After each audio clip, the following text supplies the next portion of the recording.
nggak cepet bakal ini bakal kewalahan nanti di pilganya. Oke, ini kita lihat aja dulu soalnya untuk yang kasus ya. Nih untuk nomor satu financial analysis nih gampang banget. Di soal 3 tahun lalu juga udah kita bahas. Tapi untuk yang kasus di 2 tahun lalu ini rasio yang diminta itu lumayan banyak. Ada berapa nih? 1, 2, 3, 4, 5, 6, 7, 8, 9. Ada 9 rasio. Sementara kalau yang di 3 tahun lalu itu hanya 4 atau 5. Kita langsung aja baca. PT Nawiri menjual berbagai perledengan. Laporan keuangannya selama 2 tahun terakhir menunjukkan data seperti di bawah ini dalam US dollar. Selain itu terdapat pula data kinerja industri sejenis. Nah, ini rasio dari industri sejenis, dari rasio lancar sampai ke imbal hasil atas aset atau ROA. Dan ini adalah laporan keuangan si PT Nawiri. Kalau kita lihat di sini ada 2 tahun, berarti kita kurang lebih akan mencari rasio 2 tahun. Dan kita juga diminta untuk membandingkan dengan industri sejenis. Gitu. Di soal diasumsikan bahwa 1 tahun itu 365, berarti kita nanti membagi dalam menghitung rasionya pakai 365, bukan 360 seperti 3 tahun lalu. Nah, ini yang pertama kita diminta untuk menghitung rasio-rasio keuangan di bawah ini, dari current ratio sampai return on asset atau ROA. Dan yang kedua itu adalah gimana kita menganalisisnya. Jika kita bandingkan dengan 2 tahun, dan kita bandingkan dengan industri, apakah ada masalah. Oke, itu dulu untuk yang soal 1, kita langsung ke Excel-nya aja. Nih, laporan keuangannya aku buat lagi 2017 sampai ke 2018. Nah, mungkin bukan kendala sih, ini sebagai pengecoh aja teman-teman. Kalau kita lihat di bagian penjualan dan COGS-nya, itu langsung ke laba bersih. Nah, teman-teman lihat, penjualan dikurang COGS harusnya adalah gross profit. Gross profit-nya berapa? 4,3 dikurang 36, itu 700. Tapi ternyata di sini laba bersih 200.000. Berarti laba bersih ini bukan dari perhitungan penjualan dikurang COGS, tapi mungkin ada expense lain yang memang nggak diperlukan dalam perhitungan. Ini pengecoh aja. Jadi mungkin nanti sekilas teman-teman ngelihat ini soalnya salah, tapi ini pengecoh doang. Emang kayak gini. Laba bersihnya 200.000, berarti gross profit-nya 700 nanti. Dan ini juga sama, dia langsung ke laba bersih tanpa ada gross profit dan segala macam. Nih, udah aku buat juga data industri segini ya. 1,4 sampai ke 0,1 dari current sampai ke ROA. Nah, berarti tugas kita yang pertama adalah menghitung masing-masing rasio dulu dari 2017 sampai ke 2018. Kita ke current rasio dulu, teman-teman. Pokoknya kalau bingung di chat aja ya, atau di unmute aja, nggak apa-apa. Nah, untuk current ratio itu biasa ya, rumusnya current asset per current liabilities, di mana kalau berdasarkan tabelnya, kita dapatkan current assetnya 760, dan current liabilities-nya 610. Berarti current ratio 2017 adalah 1,245. Sementara 2018 dengan rumus yang sama, kita dapatkan current ratio-nya adalah 1,241. Ada penurunan sekitar 0,004 dari tahun sebelumnya. Nah, udah berarti nanti tinggal kita masukin aja. Nih, 1,245 dengan 1,241. Penurunannya sekiranya nggak terlalu material ya, karena ya memang nggak terlalu banyak. Kemudian kita lihat lagi di acid test ratio, itu berarti current asetnya kita kurang dengan inventory. Kita dapatkan hasil dari acid test ratio 0,459 untuk 2017, dan di 2018 adalah 0,436. Nah, di sini juga terjadi penurunan acid test ratio sebesar 0,02. Itu penurunan dari acid test ratio-nya. Itu acid test ratio. Kemudian average collection period. Nah, ini yang lumayan ada pengecohnya, di mana di sini rumusnya adalah account receivable per daily credit sales. Nah, teman-teman, yang ada di laporan keuangan ini adalah sekali lagi annual credit sales atau penjualan kredit tahunan. Gimana biar kita dapatkan daily credit sales? Itulah fungsi dari 365 tadi. 1 tahun sama dengan 365 hari. Nah, biasanya pengecohnya di sini, antara baginya 365 atau pembaginya 360. Nah, berarti karena di soal udah di state bahwa 1 tahun itu 365, kita bagi aja. 4,3 kita bagi dengan 365. Berarti dapat daily credit sales-nya adalah 11.781. Yang di bawah juga sama, kita dapatkan average collection period-nya 22 hari, yang ini adalah 30 hari. Nah, berarti terjadi perlambatan dari penagihan piutang oleh perusahaan ini. Yang awalnya piutang itu di 2017 bisa cair dalam 22 hari, tapi di 2018 cairnya mundur, menambah kurang lebih seminggu lebih, sehingga butuh waktu 30 hari. Gitu. Oke, di sini ada yang bertanya, Kak, kalau nggak dijelasin di soal berarti default pembaginya 365. Benar. Karena satu tahun itu 365 dan itu udah apa ya? Dan kalau teman-teman rutin baca statement itu dia selalu pakai asumsi 365. Jadi kalau nggak dikasih tahu berapa hari dalam satu tahun, kita pakai 365. Gitu aja.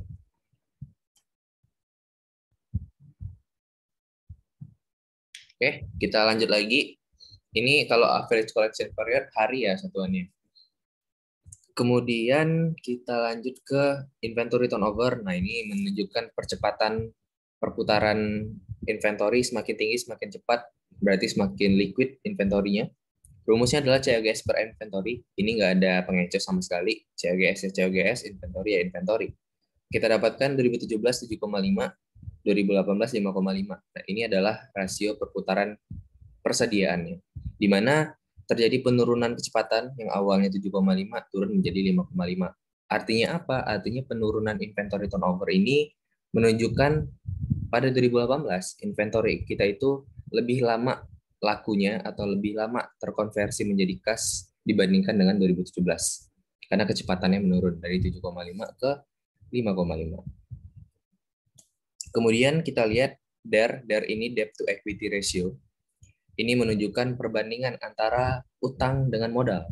Semakin tinggi rasionya berarti semakin banyak proporsi utang dibandingkan modal, atau sebaliknya semakin rendah berarti semakin banyak proporsi modal ketimbang utangnya. Rumusnya adalah total liabilities dibagi total equities. Kalau hasilnya lebih dari satu berarti lebih banyak utang, kalau hasilnya di bawah satu berarti lebih banyak modal. Gitu aja. Nah, ini juga nggak macam-macam angkanya. Total liabilities ada, total equities ada.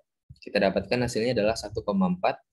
Di 2018 1,49 atau kita bulatin aja jadi 1,5.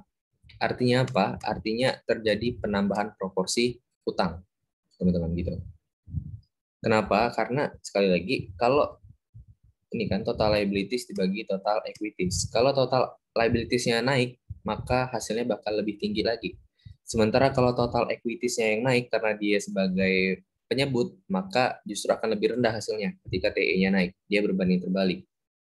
Nah, karena kalau kita lihat 2018 terjadi peningkatan debt to equity ratio atau DER ini, maka terjadi peningkatan proporsi liabilitas. Gitu. Oke, itu untuk DER. Kemudian kita cek bawah lagi, oh masih ada. Nah, GPM ini gross profit ratio. Nah, ini yang menurut aku pengecoh dalam soal ini. Gross profit itu nggak dikasih tahu karena di laporannya, aku scroll ke atas dulu, ini langsung dikasih tahu dari net income-nya. Nah, berarti tinggal kita cari aja gross profit-nya dari penjualan kurang COGS. 4,3 juta dikurang 3,6 itu 700.000. 3,8 dikurang 3,3 itu 500.000. Nah, itu gross profit-nya. Bukan 200, bukan 100. Kita balikin lagi ke GPM, gampang tinggal masukin aja. Per sales. Nah, karena di sini sales doang, bukan daily sales, berarti yang kita masukkan adalah penjualan tahunannya, bukan penjualan harian.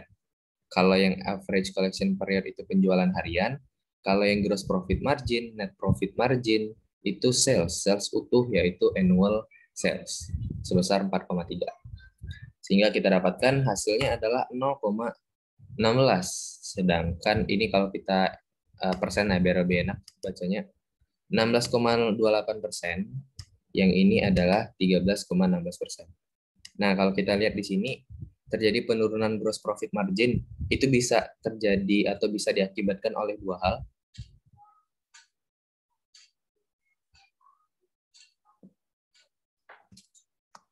Halo, sebentar.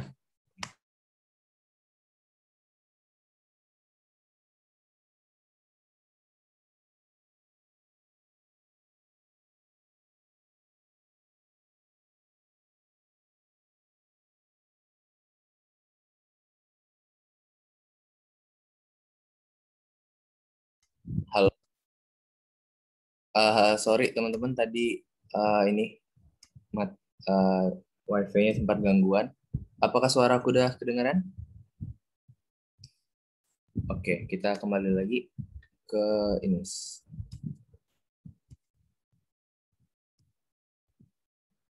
Terakhir sampai mana teman-teman dengarnya?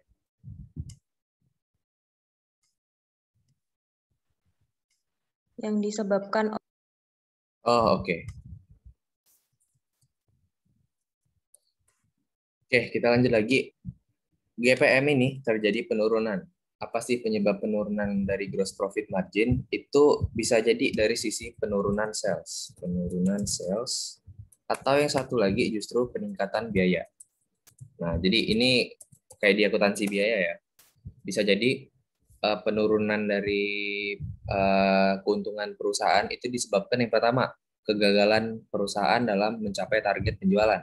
Atau ya kita ibaratkan aja dengan penurunan penjualan. Yang kedua, itu bisa jadi penjualannya itu tetap, tapi biayanya ini yang meningkat. Itu bisa jadi juga, bisa jadi di tahun itu mungkin ada bencana alam sehingga faktor-faktor produksinya, misalkan dia butuh kayu, dia butuh sumber daya alam lain, itu pada mahal. Karena bisa jadi terhambat karena adanya faktor alam tadi, atau terjadi bencana alam misalkan. Dan juga misalkan pada saat di 2018 itu biaya atau harga minyak pada naik. Harga minyak itu sangat sensitif teman-teman terhadap proses produksi ya. Karena minyak ini digunakan untuk distribusi biasanya. Ketika proses distribusi mahal, otomatis biaya juga akan mahal. Gitu. Jadi ini salah satu atau salah dua penyebab dari kenapa ini ya, kenapa sales bisa mempengaruhi GPM dan biaya juga bisa mempengaruhi GPM. Oke, di sini aku mau nyampein ada pertanyaan. Kak, semua rasio itu satuannya boleh dijadiin persen semua atau ada beberapa rasio satuannya itu pakai koma aja? Selagi rasio itu bukan dalam satuan hari, itu boleh-boleh aja. Terserah teman-teman enaknya menganalisisnya pakai persen atau pakai desimal. Karena dalam matematika antara desimal dan persen itu sama aja, jadi nggak perlu teman-teman ribetin. Tapi kalau kayak average collection period, ini kan satuannya hari ya, jadi jangan dipersenin. Karena dia satuannya hari, bukan satuan desimal atau persen. Gitu. Itu juga kemarin ada yang nanya, Kak, desimal atau persen itu tergantung kalian enaknya menganalisisnya atau enak bacanya pakai persen atau desimal. Kalau aku pribadi lebih suka persen. Oke, sekarang kita ke rasio selanjutnya, yaitu NPM. NPM ini berarti net profit. Berarti langsung kita pakai yang angka net income-nya atau laba bersihnya. 200.000 dan 100.000. Kita dapatkan hasilnya, ini aku persenin dulu. Yang ini adalah 4,7%, yang ini adalah 2,6%. Nih. Nah, ini juga terjadi penurunan dari 2017 ke 2018. Hal ini pasti bakal terjadi. Kenapa? Karena dari GPM-nya juga turun. Sangat jarang kondisinya perusahaan itu GPM-nya turun tapi NPM-nya naik. Nah, kalau seperti ini kan kondisinya sesuai realita ya. Ketika gross profit-nya turun, ya otomatis net income-nya bakal turun. Karena kalau dari struktur laporan laba rugi, kan mereka kayak adik kakak ya. Kakaknya si GPM nanti turun lagi ke NPM. Gitu. Jadi terjadi penurunan. Nah, nanti di analisis laporan keuangan di semester 5, teman-teman bakal ketemu kasus perusahaan di mana GPM-nya turun tapi NPM-nya naik. Kemungkinan karena apa? Karena peningkatan peningkatan other revenue. Itu yang pertama, revenue. Yang kedua, penurunan other expense. Ini bisa jadi terjadi, tapi teman-teman sebagai analis nantinya perlu hati-hati. Kenapa? Karena peningkatan other revenue, yang namanya other revenue kan pendapatan yang tidak tetap ya, yang bukan rutin setiap tahunnya atau bukan pendapatan operasional. Nah, ini perlu ditelusuri. Dari mana sumber other revenue-nya. Nah, itu sekilas saja. Apakah bisa, Kak, GPM-nya turun, NPM-nya naik? Bisa. Pasti terjadi karena salah satu dari dua ini. Tapi biasanya sangat jarang terjadi. Dan kalau teman-teman ketemu kondisi yang demikian nanti di ujian, coba recheck lagi deh, bener nggak sih GPM-nya turun, NPM-nya naik? Karena default-nya biasanya GPM-nya turun, NPM-nya turun. Gitu aja untuk hati-hati nanti di soal ujian. Tapi kalau memang setelah teman-teman recheck dan akhirnya hasilnya tetap segitu, ya udah berarti emang kondisinya demikian. Kemudian kita ke TATO atau total asset turnover. Ini sales per total asset. Di sini salesnya adalah yang annual juga ya, jadi nggak perlu teman-teman bagi dengan hari. 4,3 dibagi 1,56 dapat 2,75. Sementara kalau 2018 turun menjadi 2,17. Artinya tingkat efisiensi dari aset itu berkurang karena semakin tinggi TATO ini berarti semakin efisien aset yang digunakan atau semakin efektif juga. Karena di sini menunjukkan bahwa berapa sih hasil dari total aset yang kita jual, yang kita pakai itu terhadap sales. Jadi semakin tinggi berarti aset kita itu semakin bermanfaat bagi penjualan. Kalau turun ya berarti manfaatnya udah berkurang. Karena ini turun berarti bisa kita bilang efektivitas dari penggunaan aset itu sedikit menurun di tahun 2018. Kemudian di ROA, return on asset. Nah, ini langsung ke net income-nya. Itu kalau kita lihat juga terjadi penurunan ya dari 0,12 ke 0,05. Ya, ini juga membuktikan rasio TATO tadi. Artinya ada penurunan efektivitas dari penggunaan asetnya. Karena baik secara TATO maupun ROA hasilnya tuh sama-sama turun. Nah, itu untuk nomor 1. Kita tinggal ke nomor 2. Kalau di nomor 2 itu pertama hanya diminta untuk membandingkan tahun 2017 ke 2018. Nah, mungkin untuk penambah dari analisisnya teman-teman kaitin sama industri gitu. Biar dalam aja analisisnya. Kalau secara tahun 2017 ke 2018, overall kinerja perusahaan itu jelek di 2018. Kenapa? Karena banyak terjadi penurunan. Contohnya, kalau kita lihat tadi GPM sama NPM udah turun nih. Nih, 0,16 ke 0,13. 0,04 ke 0,02. Berarti dari segi keuntungan perusahaan ini udah turun dari 2017 ke 2018. Hal yang sama juga terjadi dalam efektivitas penggunaan aset, di mana diwakilkan sama TATO dan ROA. 2,75 turun menjadi 2,17, 0,12 turun menjadi 0,05. Nggak percaya lagi, kita lihat dari likuidasinya. Itu dari ini, current sampai ke sampai ke inventory turnover. Itu turun juga. Di mana ya mungkin dari current ratio-nya turunnya nggak signifikan, hanya 0,004. Terus acid test ratio-nya turun dari 0,45 ke 0,43. Nah, ini average collection period-nya itu kita membutuhkan waktu yang lebih lama. Di sini aku simbolin aja 22 hari. Yang ini 30 hari. Ini 25 hari. Nah, awalnya kita butuh 22 hari, tapi kita naik menjadi 30 hari. Gitu. Artinya terjadi keterlambatan dalam penagihan piutangnya. Kemudian tingkat perputaran inventory itu juga mengalami keterlambatan atau mengalami kecepatan yang menurun dari 7,5 ke 5,5. Artinya butuh waktu lebih lama lagi untuk menjadikan inventorinya menjadi kas. Nah, di sini ini kurang ini sebenarnya nggak bisa dianalisis baik atau buruknya karena tergantung kebijakan perusahaan dalam menanggapi terkait proporsi antara utang dengan ekuitas. Tapi kalau kita lihat sekilas, porsi utang itu bertambah. Nah, mungkin dari sini teman-teman bisa ngasih suatu point of view di mana ketika utang itu bertambah, kemungkinan yang ikut bertambah adalah interest expense. Pengaruhnya kemana interest expense? Pengaruhnya pasti nantinya ke GPM sama NPM.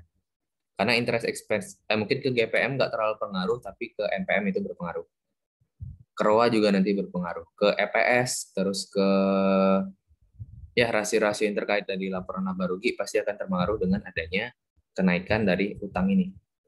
Kenaikan utang ini juga akan berpengaruh terhadap likuidasi, karena likuidasi ini menunjukkan perbandingan antara aset dengan utang. Ketika utangnya bertambah, pasti rasio likuidasinya akan semakin berkurang karena dia ada di sebagai penyebut.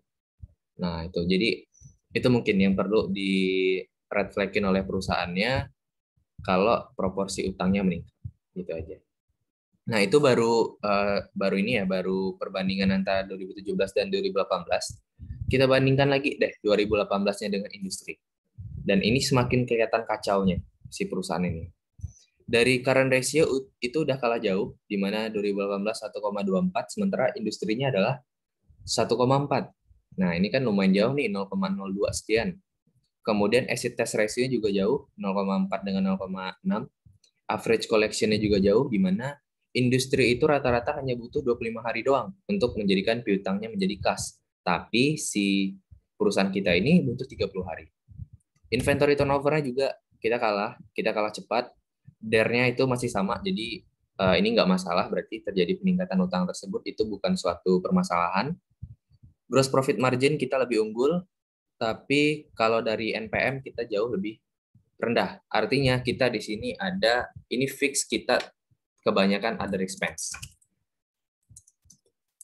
Kenapa aku bisa menyatakan demikian?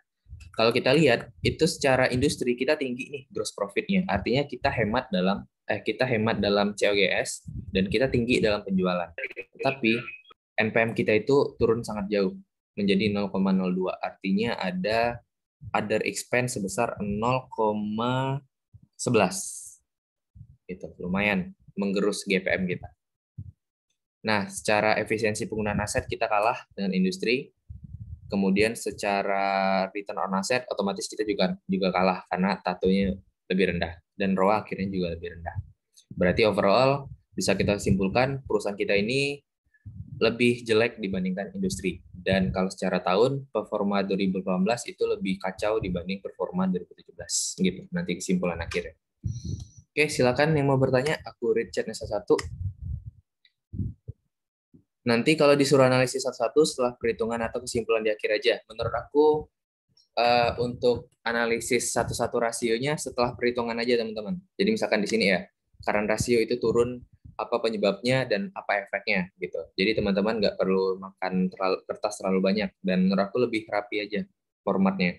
Nah nanti setelah semuanya selesai baru teman-teman buat kesimpulan yang kayak aku bilang tadi. Berarti performa perusahaan lebih buruk di tahun sekian dan ketika dibandingkan dengan industri dia juga lebih buruk atau justru sebaliknya lebih bagus. Gitu aja. Kalau dari aku pribadi kayak gitu ya. Lebih enak per rasionya aja dianalisis.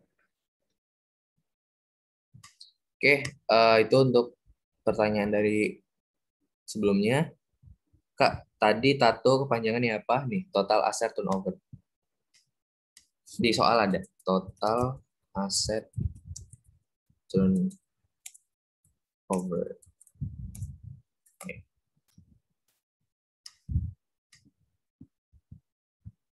Kak, kalau ROA, jadi ROA tuh sama kayak total asset turnover ya. ROA itu kan return on asset, berarti berapa sih return dari penggunaan aset kita. Semakin tinggi ROA, berarti semakin banyak return dari aset kita. Berarti kalau semakin rendah, semakin sedikit return dari penggunaan aset kita. Nah, ini karena dia turun, berarti return dari penggunaan aset itu turun. Nah, berarti kan ada yang salah nih dari penggunaan asetnya. Entah itu nggak efektif, atau memang pekerjanya nggak bisa makainya atau perusahaan itu asetnya memang udah terdepresiasi terlalu banyak sehingga walaupun jumlah aset yang digunakan sama tapi hasilnya beda gitu. Nanti di matkul audit teman-teman lebih pakai rasio ini secara penyidikan kenapa bisa turun. Tapi untuk yang manajemen keuangan ini itu nggak terlalu dalam kok. Cuman mungkin bisa dikaitin aja sedikit ke asetnya. Oke. Kak, bisa kesimpulannya. Oke, ini aku catat ya. Berarti aku singkat aja, 2018 itu lebih buruk, terus perusahaan lebih buruk dari industri. Ini aja inti dari kesimpulannya.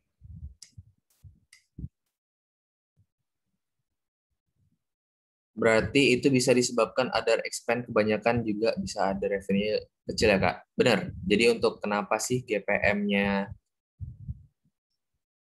NPM-nya tuh anjlok banget dibandingkan GPM nih. Aku coba gambarin ya. Ini nggak perlu dicatat, terserah sih mau catat atau enggak. Ibaratnya di sini GPM dan ini NPM. GPM kan tadi 13%-an ya. Sementara sisa NPM itu 12%. Artinya di sini kan ada other expense dan other revenue. Ya ini gimana caranya itu nanti terjadi penurunan 11%. 11%. Berarti kan ada minus 11% ya dari GPM ke NPM. Nah, ini bisa jadi penyebabnya other expense-nya kebanyakan atau ada revenue kekecilan. Tapi menurut aku yang paling make sense adalah ada expense yang kebanyakan. Karena itu nggak salah perusahaan ada revenue kekecilan. Karena fokus perusahaan adalah mencari revenue sesuai dengan operasional mereka. Gitu. Ibaratnya perusahaan apa ya, misalkan Garuda, itu kegiatan operasionalnya adalah penerbangan. Dan itu nggak salah mereka kalau ada revenue mereka seperti misalkan mereka jual merchandise atau jual apa. Itu kan ada revenue. Nah, itu nggak masalah menurut aku kalau itu kecil. Karena memang itu bukan tugas utama mereka. Tapi kalau ada expense yang kebanyakan, nah ini yang jadi masalah. Bisa jadi ada expense itu apa misalkan? Apa ya? Kayak interest misalkan. Nah, ini kan bisa bahaya nih kalau bunganya kebanyakan. Berarti kalau interest expense nanti larinya ke apa? Utangnya juga bisa jadi lebih banyak. Gitu. Jadi nanti merembetnya kemana-mana kalau ada expense. Itu kenapa tadi aku langsung menyimpulkan kemungkinan besar ada expense-nya kebanyakan. Gitu.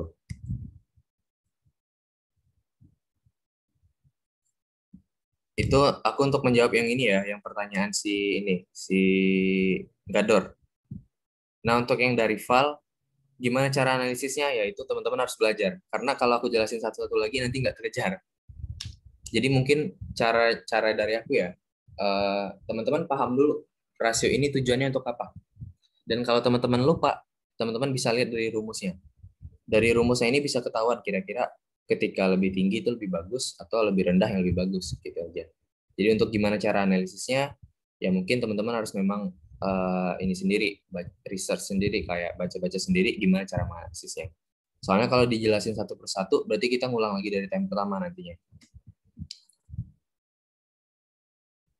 Itu nggak disimpulkan per rasio, Mas. Udah tadi, kan tadi udah aku analisis per rasio ya, dari current ratio itu turunnya gimana, terus acid test ratio itu kalau efeknya gimana. Nah, itu analisisnya gitu. Kalau kesimpulan, kan yang namanya kesimpulan ya, itu kan udah mencakup semuanya. Nah, berarti kesimpulannya demikian. Jadi kalau untuk mau per rasio, itu berarti analisisnya. Gitu aja. Tapi terserah sih, mungkin dari dosen teman-teman udah ada format cara menjawabnya, mungkin bisa disesuaikan dengan dosennya aja ya. Karena kan terkadang dosen itu pengennya kayak gini, kayak gini. Nah, itu disesuaikan aja. Yang jelas caranya seperti itu, kurang lebih.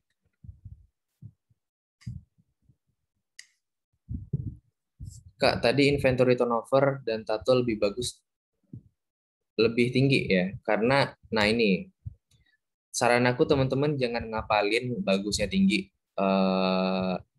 Kalau jelek itu rendah, tapi teman-teman lihat dulu arti rasionya apa. Nah, ini kurang lebih sama kayak yang bertanya tadi, gimana cara menganalisisnya. Ini ya, aku coba satu rasio aja, misalkan inventory turnover. Apa sih arti inventory turnover? Ini menunjukkan perputaran persediaan. Semakin cepat perputarannya, berarti semakin cepat inventory itu terjual. Semakin cepat inventory terjual, semakin cepat juga inventory itu menjadi kas. Nah, gitu. Dari situ teman-teman bisa menyimpulkan kalau semakin tinggi semakin bagus. Nah, jadi jangan dihafalin kalau inventory turnover itu naik bagus, turun jelek. Nah, karena nanti bakal teman-teman kalau lagi kepepet pasti bakal bingung sendiri. Sama kayak tato, tato itu menunjukkan gimana kontribusi aset terhadap penjualan. Berarti semakin tinggi kontribusi aset itu semakin banyak terhadap penjualan, artinya semakin efektif penggunaan asetnya. Nah, makanya tato itu semakin tinggi semakin bagus. Tapi kalau semakin rendah ya semakin buruk. Sebaliknya, misalkan average collection period. Nah, ini kalau teman-teman ngapalin template ya, semakin tinggi semakin bagus, itu salah di average collection period. Di mana average collection period ini menunjukkan jumlah hari piutang itu tertagih menjadi kas. Semakin tinggi angkanya, berarti semakin lama, atau semakin banyak jumlah harinya. Berarti semakin jelek. Jadi dia beda nih dengan yang sebelum-sebelumnya, atau dengan rasio-rasio yang lain. Jadi itu mungkin saran dari aku, mumpung masih lama main Q ini, teman-teman bisa latihan menganalisis dulu untuk yang rasio-rasio ini. Karena mungkin kalau ngitungnya mungkin nggak ada masalah, tapi kalau untuk analisisnya ini takutnya teman-teman udah capek-capek ngitung, tapi analisis yang salah kan poinnya jadi nggak sempurna ya. Jadi mungkin bisa latihan untuk menganalisisnya. Gitu aja. Gimana? Yang lain ada lagi untuk yang rasio?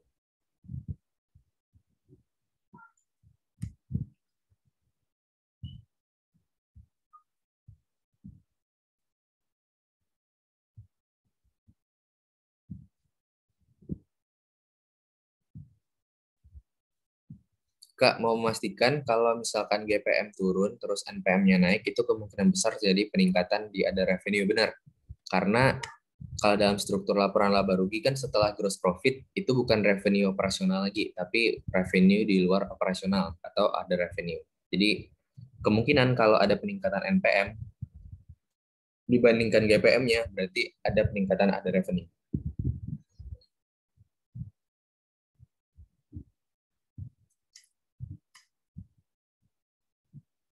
Iya benar, ini dari Gador, ini juga pertanyaan yang bagus ya. Itu nggak ada sales discount, maka dianggap net sales, Kak. Benar. Kalau nggak ada sales discount, nggak ada sales return, itu udah dianggap sebagai net sales. Tapi kalau yang 3 tahun lalu, itu kan kita ada ketemu sales discount dan sales return ya. Nah itu jangan lupa teman-teman netkan dulu. Karena kalau belum net, itu nggak menunjukkan angka yang sebenarnya. Jadi bakal salah perhitungannya. Gitu. Jadi intinya cari net sales-nya. Oke. Oke, sama-sama. Ada lagi yang lain sebelum kita lanjut ke kasus 2. Sebenarnya kasus 2 ini udah dibahas di LMS. Jadi ntar kita review bentar aja.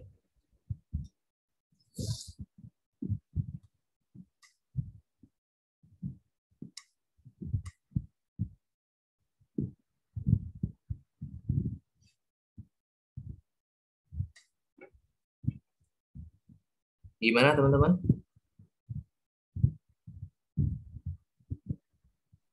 Lanjut, Mas.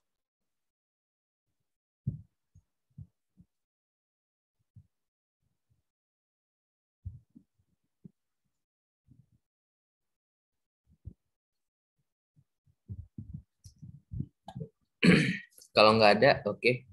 Aku lanjut lagi ya untuk yang soal 2. Soal 2. Nah, ini udah kelihatan belum ininya? Soal 2-nya.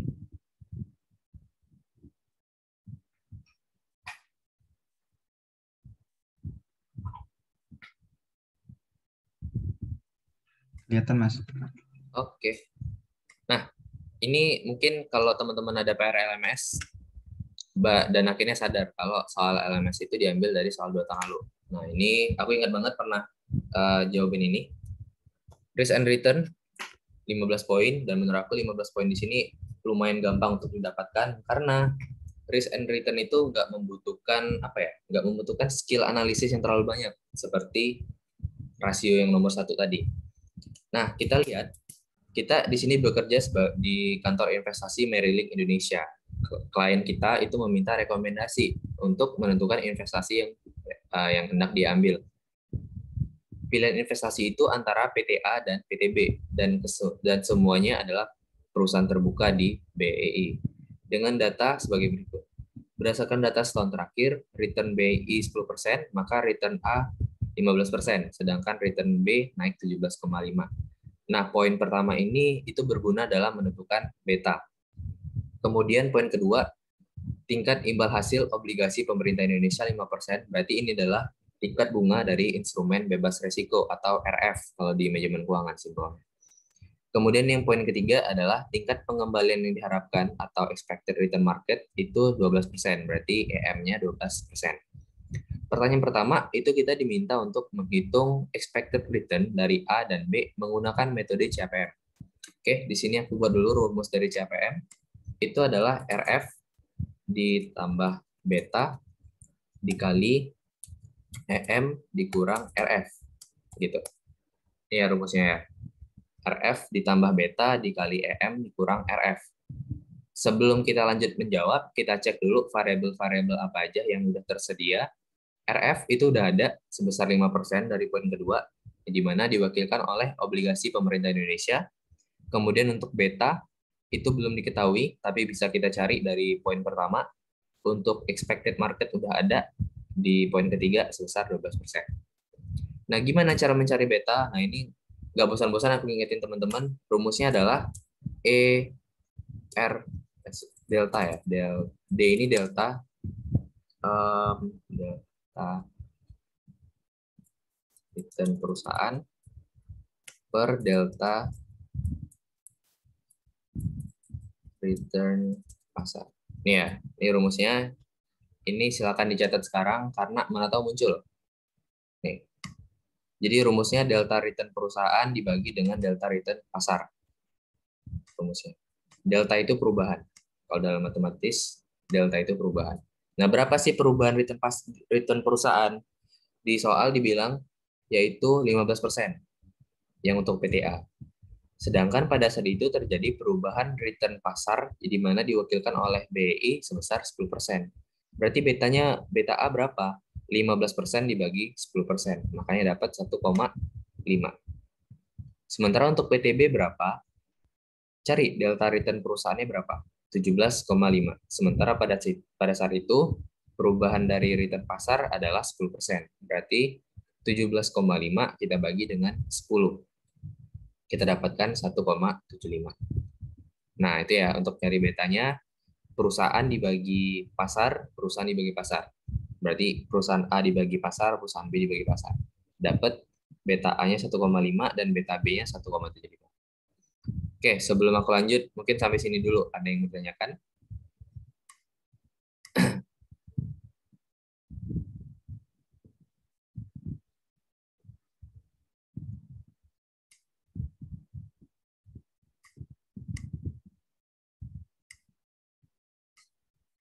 Ini udah clear ya, karena ini kurang lebih sama soalnya.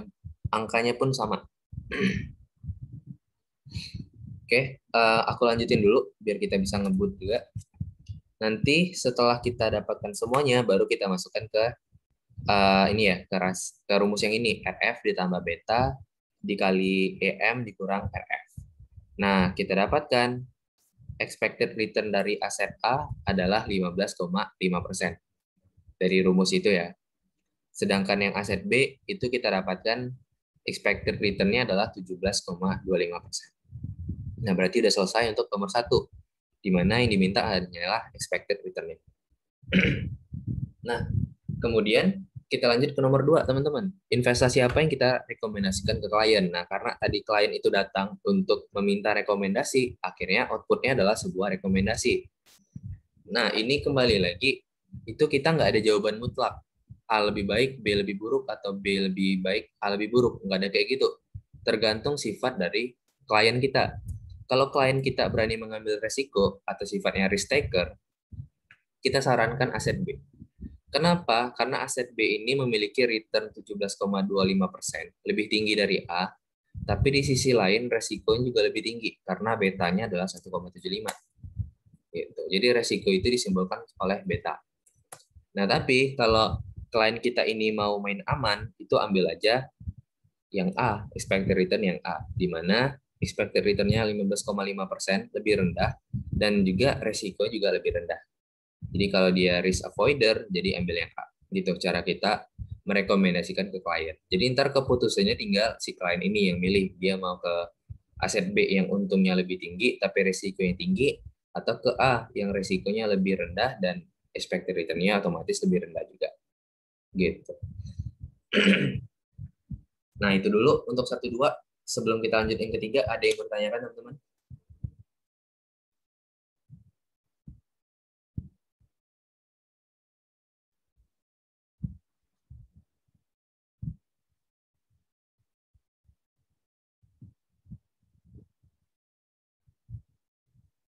Oke, kalau nggak ada, berarti kita langsung ke nomor 3-nya.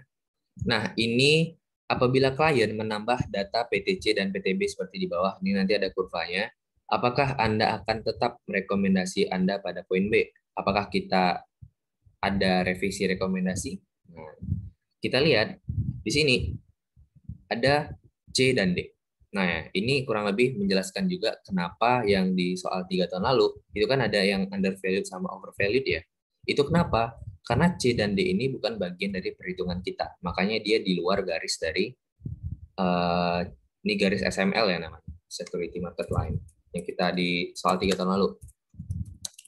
Nah, kenapa sih bisa demikian ya? Karena yang pertama, penyebabnya, di luar perhitungan. Di luar perhitungan CPM. Yang kedua, ada anomali di sini. Anomali itu acuannya dari mana? Harusnya ya sifat dasarnya ketika beta naik, maka return naik, atau beta turun, maka return turun. Ini sifat dasar dari CPM. Karena resiko itu berbanding lurus dengan return atau high risk high return. Jadi kalau low risk ya low return. Nah, kalau dia di luar security market lain, itu asumsinya ada dua. Yang pertama, itu di luar perhitungan CPM kita. Kemudian yang kedua, dia itu ada anomali dari PTID. Anomali inilah yang bisa menyebabkan dia over atau undervalued. Nah, gimana cara menentukan dia under atau over? Lihat aja, kita cek satu-satu. Yang C. Yang C itu, kalau kita lihat, return itu lebih tinggi, teman-teman. Ya kan? Karena posisinya sumbu ini, yang vertikal itu adalah return, yang horizontal adalah beta atau resiko. Di C ini return itu tinggi di sini. Bahkan lebih tinggi dari perusahaan-perusahaan yang lain. B itu bahkan kalah tinggi ya dibanding dengan C. A itu kalah jauh, D juga kalah jauh juga. Dan C ini returnnya tinggi, paling tinggi, tapi resikonya bisa serendah A. Nah, ini kan yang apa ya? Yang kurang make sense nih. Harusnya ketika returnnya lebih tinggi dari B, maka risknya juga harus lebih tinggi dari B. Harusnya C itu posisinya itu di sini dengan beta yang lebih tinggi. Tetapi kenapa terjadi demikian? Nah, itulah namanya anomali. Nah, karena expected return-nya lebih tinggi dibandingkan dengan resikonya yang seharusnya lebih tinggi, tapi nyatanya lebih rendah, nah ini namanya adalah undervalued. Dia bisa menghasilkan return yang tinggi dengan resiko yang cukup rendah. Nah, itu namanya undervalued. Ini ER tinggi, risk rendah. Beta aja deh, beta rendah. Nah, kalau overvalued sebaliknya, expected return-nya rendah, tapi resikonya tinggi. Nah, contohnya yang D ini. D ini return-nya itu hanya sebatas A, bahkan lebih rendah dari A. Kalau secara visual ya kita ngeliatinnya, D itu lebih rendah return daripada A. Dan dia yang paling rendah. Tapi resikonya sama pula kayak B. Kayak, ngapain kita ngambil D? Kayak return-nya itu rendah, tapi resikonya tinggi. Kan ngapain ya? Mending kita ambil yang A aja sekalian. Yang resikonya rendah, return-nya juga rendah. Ketimbang yang resiko tinggi, tapi return-nya rendah. Nah, inilah yang namanya saham overvalued atau investasi yang overvalued, di mana return-nya rendah, B itu betanya tinggi. Nah, keputusannya gimana jadinya?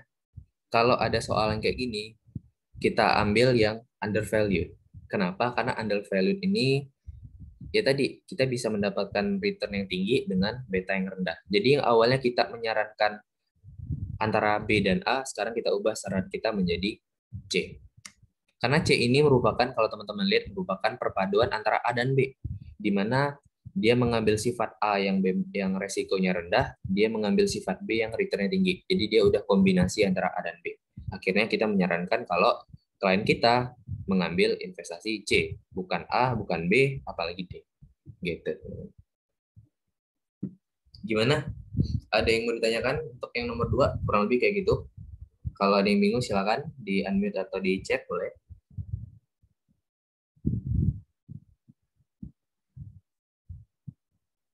Oke, ini ada satu pertanyaan udah.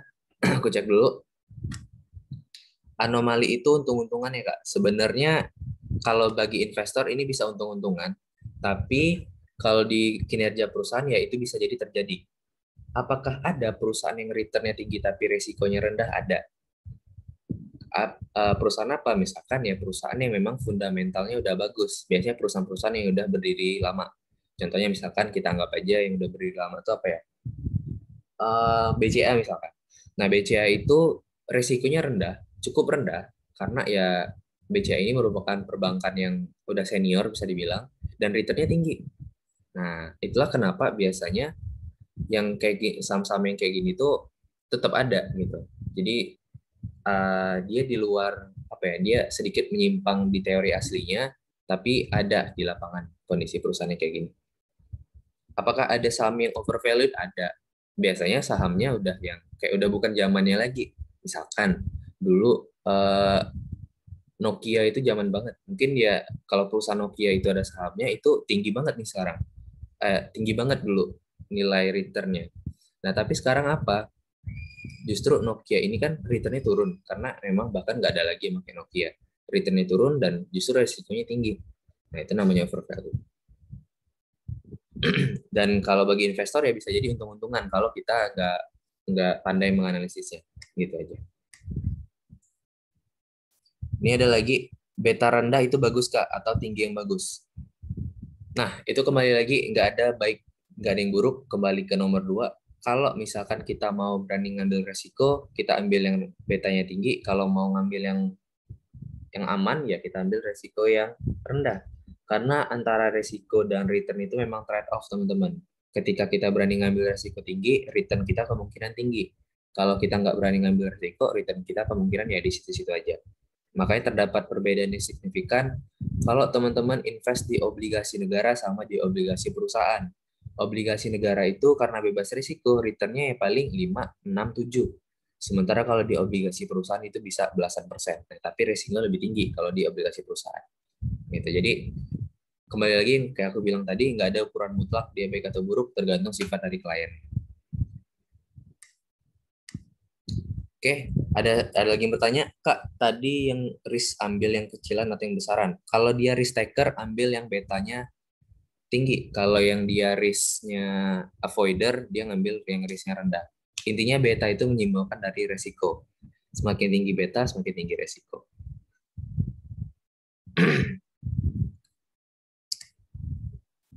Kak, beta itu kalau buat surat berharga yang tiada yang tiada berisik itu berapa? 0 atau kurang dari 1 sama range beta itu berapa aja, Kak?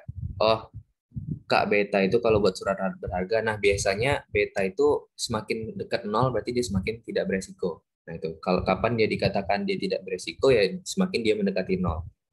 Dan tadi apa lagi pertanyaannya? Uh, Range beta itu sebenarnya nggak ada range-nya ya, nggak terhingga. Misalkan tadi perubahan marketnya 10 ya. Kalau misalkan tiba-tiba perubahan pasarnya itu 50%, ini 50 dibagi ini aja udah 5 nih. Nih. Jadi, udah berapa nih hasilnya? Kalau kita bentuk angka 5 kan, nah, berarti betanya 5. Tapi memang ini kurang rasional kalau dalam realitanya, karena sesuperior apa sih perusahaan ini sampai bisa returnnya setinggi itu? Padahal return pasar pada umumnya itu berubahnya 10% gitu. Jadi bisa range-nya juga nggak menentu, bahkan nggak terhingga sampai berapapun. Tapi kalau realistisnya ya mungkin ya kalau kita ketemu itu paling di range 1, sekian lah yang paling banyak. Kalau di atas 2 itu udah sangat jarang. Itu ya. Nah, berarti jawaban nomor 3 nggak merhatikan investor risk, avoider atau taker, Kak? Enggak. Kenapa? Karena yang aku bilang tadi, C itu udah yang paling enak. Dia IR-nya tinggi, B-nya rendah.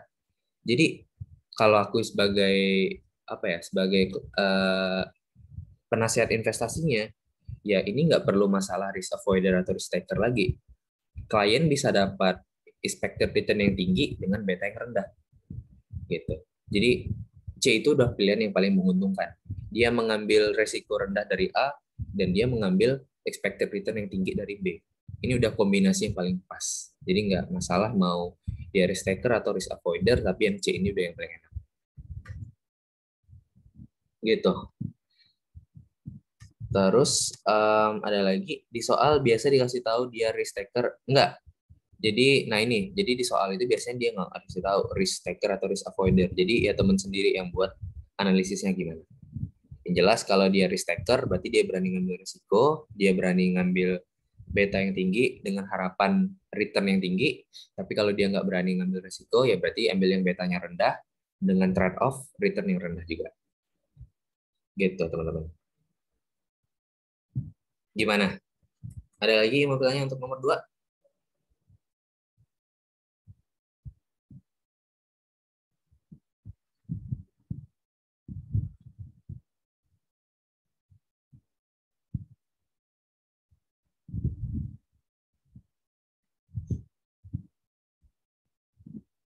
Nggak ada.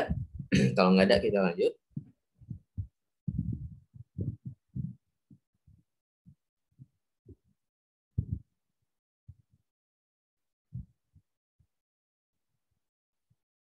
Oke, kalau nggak ada, berarti kita lanjut ke nomor 3. Oke, nomor 3 ini kayaknya udah juga dalam perhitungan bond, kayaknya udah pernah di LMS deh, kalau nggak salah satunya. Jadi nomor 3 ini ada 2 soal, ada 3A dan 3B, aku simbolkan dengan 3B. Nih. Nah, mungkin di tantangan terbarunya di 3B nanti. Dan ini yang perlu teman-teman ketahuin cara baca tabelnya. Tapi nanti aja kita ke 3A dulu. Nah, untuk yang 3A itu kurang lebih sama. Kita punya klien dan kliennya ini ya, yang nomor 1 ini kita baca. Obligasi Newstan saat ini dijual 98,15. Itu berarti market price-nya, di mana obligasi ini punya rating A dengan time to maturity 5 tahun, berarti YTM-nya 5, dan kupon sebesar 8%. Ini adalah kontrak rate 8%. Yang dibayarkan tengah tahun. Nah, ini clue yang nggak boleh teman-teman lewatin. Dia semi-annually. Karena kalau teman-teman anggap annually, perhitungannya pasti bakal beda. Apabila nilai par sebesar 100 juta, berarti ini future value ya, yang namanya par dalam obligasi itu adalah nilai saat jatuh tempo, berarti itu adalah future value, dan Anda sebagai calon investor menghendaki tingkat pengembalian atau YTM sebesar 10%. Maka yang pertama, kita diminta untuk mencari berapa nilai intrinsik obligasi Newstan. Nilai intrinsik itu adalah nilai sebenarnya, jadi nilai intrinsik belum tentu sama dengan nilai pasar. 98,15 kita kali dengan 100 juta, itu kita dapatkan 98.150.000. Apakah itu nilai asli obligasi atau nilai intrinsik obligasi? Belum tentu. Harga pasar terkadang terlalu tinggi ataupun terlalu rendah. Jadi belum tentu harga pasar sama dengan nilai obligasi sebenarnya. Contoh gampangnya, teman-teman ibaratkan obligasi sama iPhone misalkan. iPhone itu sekarang, misalkan iPhone XR nih, kalau teman-teman yang ngikutin berita-berita kayak gini, iPhone XR tuh lagi marak di Indonesia. Padahal harga iPhone XR itu sekarang udah lebih murah harusnya. Misalkan kita anggap iPhone XR tuh harganya 6 juta. Tapi karena banyak demand-nya, harga iPhone XR ini menjadi overpriced. Dia lebih dari 6 juta, misalkan 8 atau 9. Nah, itu namanya harga pasar nggak sesuai dengan nilai intrinsik si HP-nya. Kurang lebih obligasi kayak gitu juga. Jadi bisa jadi nilai obligasi itu kemahalan, padahal harga nilai dari obligasi itu nggak setinggi itu. Atau sebaliknya, nilai obligasi itu misalkan 80, tapi lakunya bisa di bawah 80 lagi. Nah, itu kan harganya kemurahan. Jadi ada kondisi di mana harga pasarnya nggak sama dengan nilai intrinsik. Jadi itu ya, kemarin aku lihat masih banyak yang bingung perbedaan antara nilai pasar atau yang harga jual pakai kurs ini dengan nilai intrinsik. Jadi itu bedanya. Nah, kita lanjut dulu. Kita diminta untuk mencari nilai intrinsik. Berarti yang kita hitung adalah PV-nya. Nah, sebelumnya aku jabarin dulu. Future value-nya tetap 100 juta. Nih ya. 100 juta. Kemudian N-nya adalah 10. Kenapa 10? Karena dia 5 tahun dikali 2. Karena dia semi annually, berarti 10. Kontrak rate-nya kita bagi 2, 8% dibagi 2, dapat 4%. YTM-nya kita bagi 2, dari mana? 10% dibagi 2, dengan PMT-nya adalah 4 juta. Dari mana 4% dikali 100 juta? Berarti setiap 6 bulan sekali kita nerima bunga sebesar 4 juta. Gitu. Nah, tinggal kita masukkan aja ke rumus PV, biasa ya. Itu ntar tinggal teman-teman input aja kalau pakai Excel, dan kalian kan juga udah keluar kan cheat sheet-nya, aku ngeliat postingan dari Ketangnya. Itu udah ada, nanti cheat sheet-nya tinggal masukin aja. Dapat PV-nya adalah 92 juta 278.265, atau kita gampangin aja 92 juta deh. Nah, hasilnya ini maksud aku ngegampangin biar kita bisa bandingin dengan harga aslinya. Nah, ini 92 juta 278.265. Padahal harga lakunya adalah 98,15 juta. Beda kan antara nilai asli dari obligasi dengan harga lakunya. Nilai obligasi itu sebenarnya 92 juta doang, tapi harga lakunya bisa di atas itu. Nah, ini kenapa aku bilang harga pasar itu nggak selalu sama dengan nilai obligasi itu sendiri. Nah, berarti di sini adalah overprice nama istilahnya. Karena ibaratnya kita bisa dapat apa ya, nilai asli dari obligasi itu hanya 92, tapi di pasaran tuh harganya 98. Ini namanya overprice. Dia lebih mahal ketimbang nilai asli. Nah, itu selesai untuk yang A, berapa nilai intrinsiknya udah. Yang B, berapa sih YTM-nya? YTM aktual. Nah, YTM aktual berarti kita pakai harga sekarang. Harga sekarangnya tercermin dari mana? Harga pasar. Makanya kita pakai PV-nya adalah price-nya. Nih, PV-nya adalah 98.150. Gitu. Jadi kalau diminta YTM aktual berarti YTM sekarang berdasarkan harga pasar sekarang. Nanti kita masukin aja di rumusnya sama dengan rate, nanti ikutin aja, dapat YTM-nya 4,23%. Nah, kalau kita lihat di sini kan beda nih YTM-nya. YTM secara nilai intrinsik itu 5%, sementara YTM secara apa ya? Secara aktual itu 4,23%. Berarti dari YTM-nya juga beda. Gitu. Nah, kita bandingkan di sini YTM-nya 5%, di sini YTM-nya adalah 4,23%. Oke. Sekarang udah selesai yang B, kita lanjut yang ke C. Apakah Anda akan membeli obligasi tersebut? Jelaskan secara singkat. Nah, jadi teman-teman bisa menganalisis dari dua sisi ya. Kalau kita lihat dari secara harganya dulu, obligasi ini sebenarnya nilainya hanya 92 juta, tapi harga di pasar itu 98,15 juta. Berarti posisi obligasi ini lagi mahal.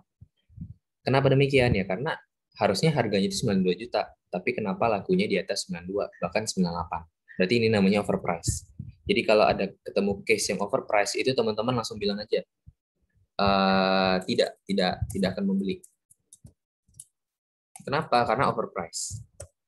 Nah, setidaknya teman-teman beli itu ya sama lah dengan obligasinya, yaitu 92 juta. Atau bahkan kalau bisa teman-teman dapat yang lebih rendah dari 92 juta. Itu baru beli. Tapi kalau overprice itu tidak membeli. Nah, di sini gimana sih kalau misalkan ya, jadi kan kalau yang C udah clear nih, keputusannya adalah tidak membeli. Ini aku highlight. Tapi misalkan intrinsiknya 92, yang KB saja, misalkan intrinsiknya adalah 92 juta, tapi harga pasarnya adalah 80 juta. Nah, ini namanya adalah underprice. Nah, kenapa underprice? Karena nilai obligasi itu atau nilai barang itu 92, tapi harga di pasar 80, berarti kan lagi murah nih. Nah, kalau lebih murah inilah baru kita keputusannya membeli. Gitu, cara menganalisisnya, membeli atau enggaknya itu dari sini. Jadi apa sih fungsi kita mencari nilai intrinsik? Ya biar kita tahu nilai asli dari barang ini berapa. Baru kita bandingin dengan harga pasar, baru ketahuan over atau under price-nya. Dari situ bisa kita menyimpulkan kita beli atau enggak obligasi ini. Gitu aja. Silakan yang mau bertanya boleh. Ini aku coba baca chatnya. Nilai obligasi itu sebenarnya sama kayak CA di AKM, Kak. CA itu carrying amount ya.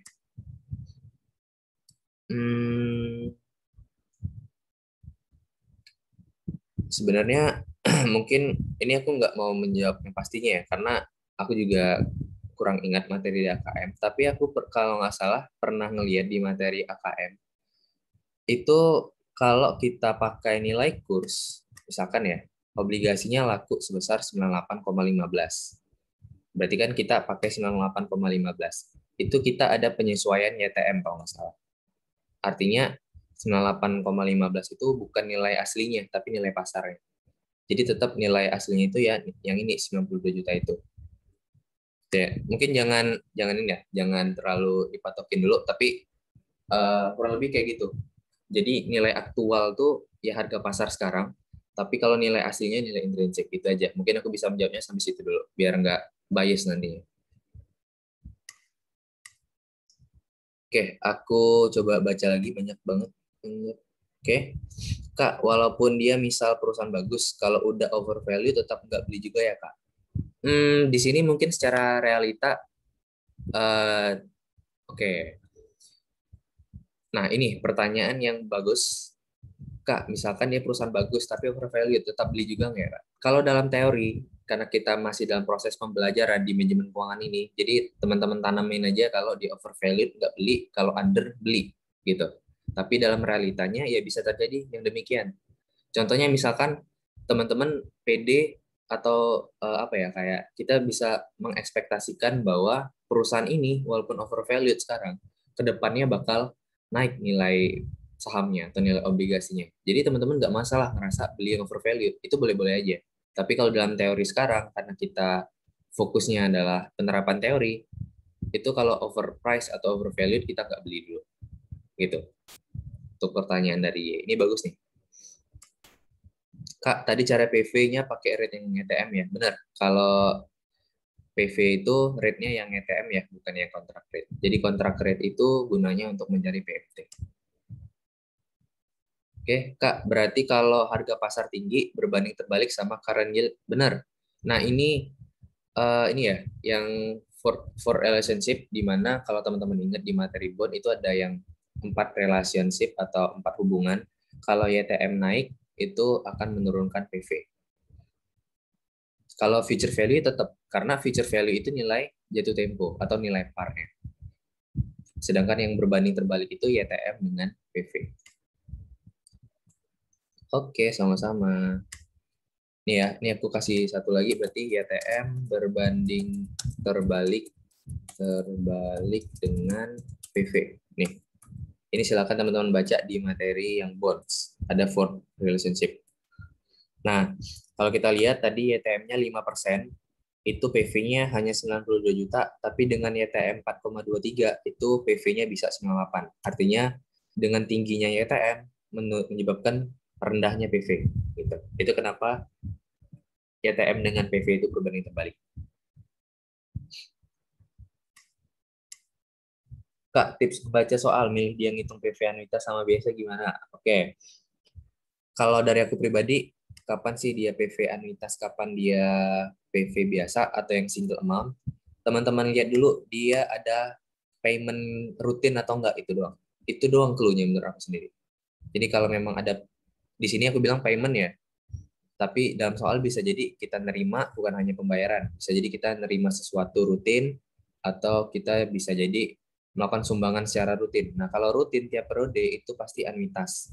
Atau kalau misalkan kita punya pendapatan yang dicairkannya tiap bulan atau tiap tahun, nah itu bisa jadi namanya adalah anuitas. Tapi kalau kita hanya sekali deposit doang atau sekali nerima doang, itu namanya single amount. Gitu aja. Jadi mungkin teman-teman pinter-pinter nyari clue di soal, dia itu pembayarannya tuh intens setiap periode atau enggak, gitu aja. Contohnya kan kalau di sini kan, kalau dalam menghitung obligasi kan ini ya, ada yang PV pokok sama PV bunga kan. Bunga ini merupakan yang anuitas. Kenapa demikian? Karena rutin dibayarkan tiap periode sampai obligasi ini jatuh tempo. Sementara PV pokok dibayarkan kapan? Ya nanti ketika jatuh tempo doang. Nah, itu. Makanya dalam perhitungan obligasi kita pakai 2 PV. PV single amount untuk yang pokoknya dan PV anuitas untuk yang bunganya. Gitu ya untuk beda dari anuitas sama single amount. Oke. Ada lagi untuk yang 3A teman-teman sebelum kita masuk ke 3B?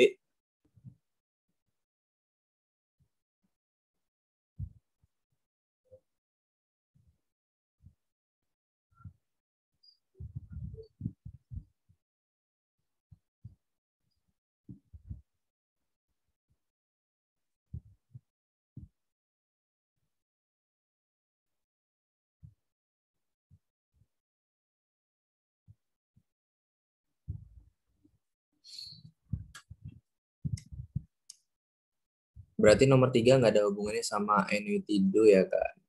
Nggak ada. Nomor 3 itu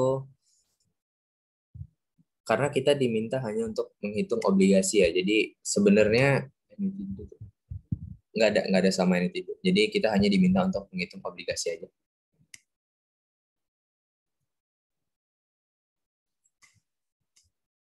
Oke. Kita lanjut ya ke 3B ya. Sekarang udah jam 10.08. Nah, 3B ini saham. Kalau tadi obligasi, sekarang kita ke saham. Nah, Stan Yes itu merupakan perusahaan terbuka yang bergerak di bidang konsultasi dan keuangan. Jadi kita di PT Stan Yes sebagai penasihat investasi.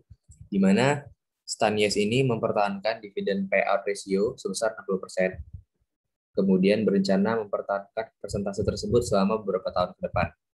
Stanies berusaha memenuhi ROE 20%. Pada tahun 2018, Stanies baru saja membagikan dividen 110 per lembar saham. Sebagai investor, semula Anda berencana mempertahankan kepemilikan saham Stanies selama beberapa tahun.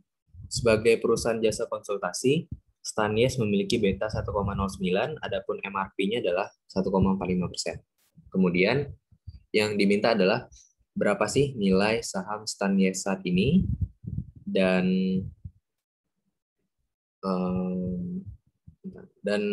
yang ke B, saat ini saham Stanies diperdagangkan sebesar 9.875 per lembar. Sebagai investor, apakah kita ambil atau justru kita tolak? Jadi patokannya sama, nanti under atau overvalued aja. Nah, mungkin tantangan yang pertama itu adalah kita nentuin dulu gimana nilai sahamnya sesuai dengan pertanyaan A. Kalau kita lihat di soal yang udah dikasih tahu itu adalah beta 1,09 dan MRP 1,45. Nih, beta 1,09 dengan MRP 1,45. Sedangkan dari rumus CAPM ya, CAPM yang aku tulisin lagi itu RF ditambah beta dikali EM dikurang RF, atau RF ditambah beta dikali MRP. Jadi expected market return dikurang risk free itu sama dengan MRP atau market risk premium. Nah, untuk yang berarti kan kita pakai rumus yang kedua nih, yang ini. Nah, itu kan kita udah dapat betanya udah ada 1,09, MRP-nya udah ada 1,45. Berarti yang belum kita dapatkan adalah si RF-nya. Gimana cara nyari RF-nya? Patokan kita adalah dari ini. Dari tabel ini. Jadi grafiknya nggak perlu teman-teman hiraukan, jadi jangan dipusingkan. Kita fokusnya ke tabelnya aja. Gimana cara mendapatkan angka dari bunga bebas resiko? Kita lihat di sini ada TTM. TTM itu tahun. Di sini ada series dari bonds-nya. Di sini adalah yield. Yield ini adalah bunganya. Price ini harga, dan ini yield kemarin, karena ini today dan yesterday ya. Yesterday kan kemarin. Price itu harganya, dan ini kuponnya. Teman-teman fokusnya adalah di today aja.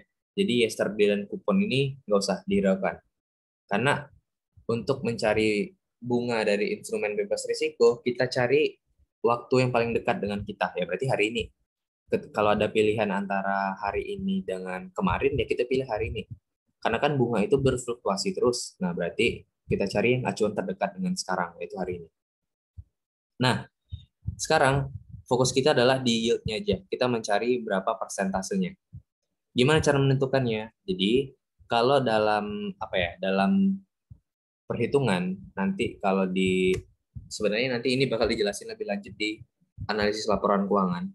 Jadi kalau di akuntansi kan ada namanya asumsi going concern. Going concern.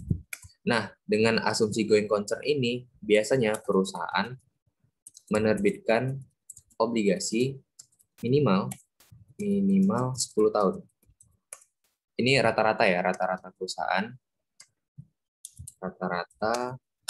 menerbitkan obligasi 10 tahun. Kenapa? Karena mereka pede bahwa perusahaan mereka tuh bakal tetap tumbuh dalam 10 tahun lagi. Minimal tuh 10 tahun lagi.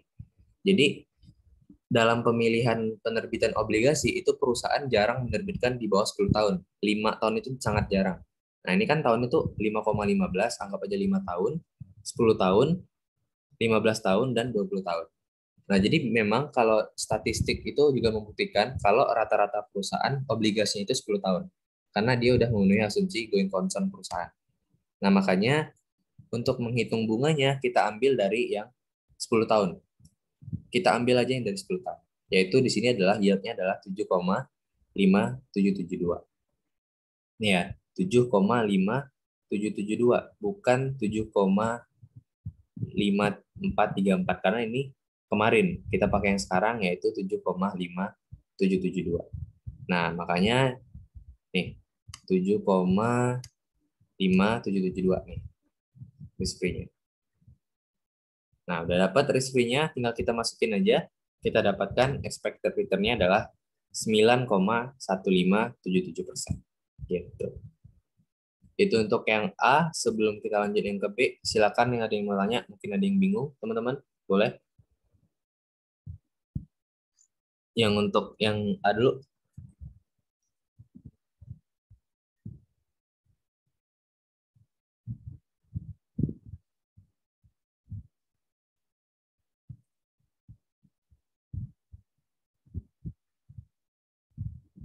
Oke, kalau nggak ada, berarti kita lanjut yang ke B. Nah, kita udah dapat expected return ya. Dan kemudian yang B itu dikasih tahu bahwa harga saat ini, berarti market price-nya adalah 9.875 per lembar. Nah, sekarang yang kita perlu cari adalah value dari common stock-nya atau VCS-nya. Atau nilai intrinsik dari saham Stanies ini berapa sih? Baru kita bandingkan dengan harga pasarnya. Kan kalau untuk mencarinya itu, rumus VCS itu ini ya, VCS berarti kan D1 per expected return dikurang growth. Nih, D1 kita belum ketemu, expected return udah ada, growth belum ketemu. Berarti kita perlu cari dulu D1 dengan growth-nya. Nah, kita ke growth dulu. Di soal, dibilang bahwa dividend payout ratio-nya adalah 60%. Dividend payout ratio itu apa? Dividend payout ratio itu rasio yang menunjukkan berapa persentase laba perusahaan yang dibagikan menjadi dividen. Artinya, kalau misalkan ada laba 100 juta dengan dividen payout sebesar 60%, berarti dibagi menjadi dividen yaitu 60 jutanya. Gitu. Itu namanya dividen payout ratio. Nah, pasangan dari dividen payout ratio itu adalah RR. RR ini retention ratio. Jadi retention ratio ini menunjukkan berapa laba yang ditahan. Fungsinya apa? Laba yang ditahan ini fungsinya adalah untuk meningkatkan operasional perusahaan. Berarti kalau DPR-nya 60% atau dividen payout ratio-nya 60%, berarti 40%-nya adalah retention ratio. Dari 100 juta keuntungan perusahaan, 60 jutanya dibagikan dividen, 40 jutanya disimpan oleh perusahaan sebagai retain earning. Inilah kenapa ada retain earning. Gitu. Nah, dan tadi ada ROE-nya di soal 20%. Memang udah di soal 20%. Nah, jadi langkah pertama teman-teman adalah mencari RR. Kenapa demikian? Karena rumus mencari G adalah ROE dikali RR. Gitu. Nah, barulah kita bisa dapatkan berapa G-nya. Berarti 40% kita kali dengan 20%. Kita dapatkan hasilnya adalah 8%. Itu untuk G-nya. Karena G-nya udah, berarti kita tinggal mencari D1-nya berapa. D0-nya tadi 110, artinya perusahaan Stanies ini udah bagi dividen sebesar 110, berarti kita tinggal cari dividen di tahun mendatangnya, di tahun depan. Gimana caranya? Ya berarti 1 ditambah 8% atau 108% kita kali dengan 110. Kayak biasa ya, untuk mencari D1, D1 kali 1 tambah G. Kita dapatkan D1-nya itu 118,8. Udah, tinggal kita masukin aja ke rumus VCS-nya. D1 per expected return dikurang G. Expected return-nya yang ini. Kita dapatkan nilai intrinsik dari sahamnya atau value of common stock-nya adalah 10.261. Tetapi di pasar itu harganya hanya 9.800. Ibaratnya nilai barang itu mahal, nilai asli barang ini tuh mahal, tapi harga di pasar tuh lagi murah. Ya kita beli keputusannya. Karena ini merupakan under valued gitu. Dengan uh, nilainya 10.261 tapi harganya bisa di bawah itu, maka kita beli keputusannya. Udah gitu doang untuk nomor 3B. Keputusannya hanya terakhir simpulnya beli atau enggaknya aja. Itu teman-teman, ada yang mau bertanya untuk nomor 3B sebelum kita lanjut ke soal 4?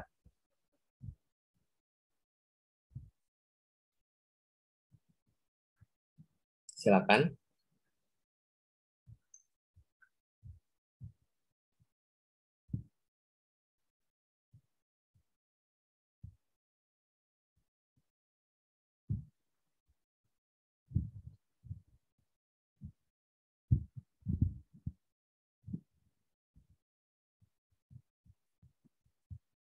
Udah clear semua berarti?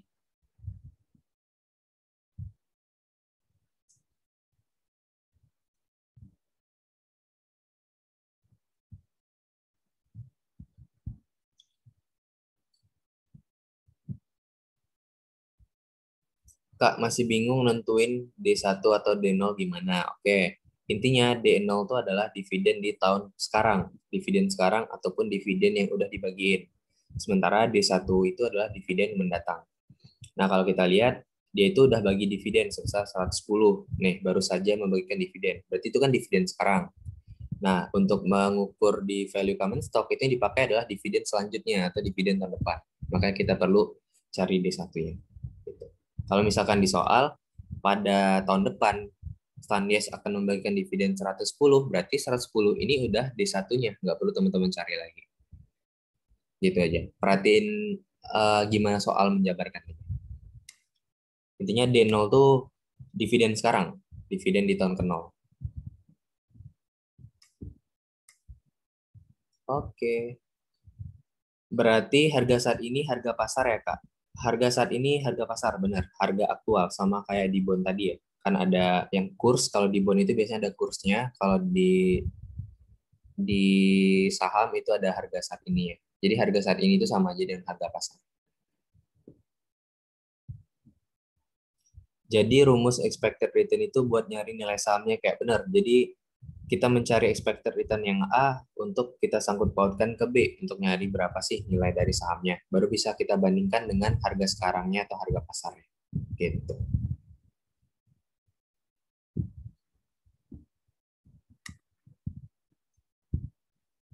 Gimana teman-teman? Ada lagi yang mau bertanya untuk yang nomor 3B?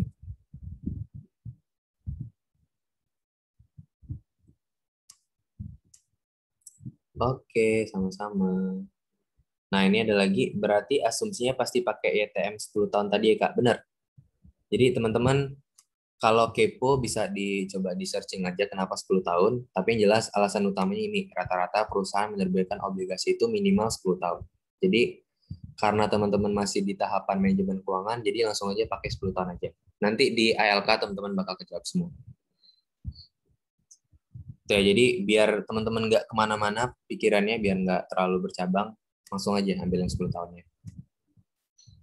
Kak, baca kurvanya kayak biasa ya?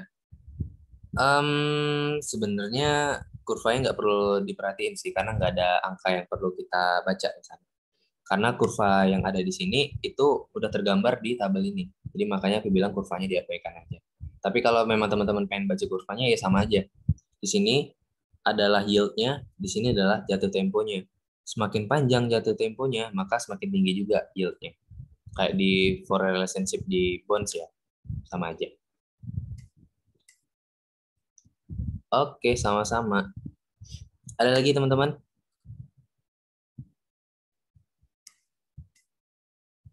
Kak, tadi hitungan ER gimana ini? Pakai rumus yang ini. RF ditambah beta dikali EM kurang RF atau MRP. EM kurang RF itu sama dengan MRP. Pakai rumus CAPM.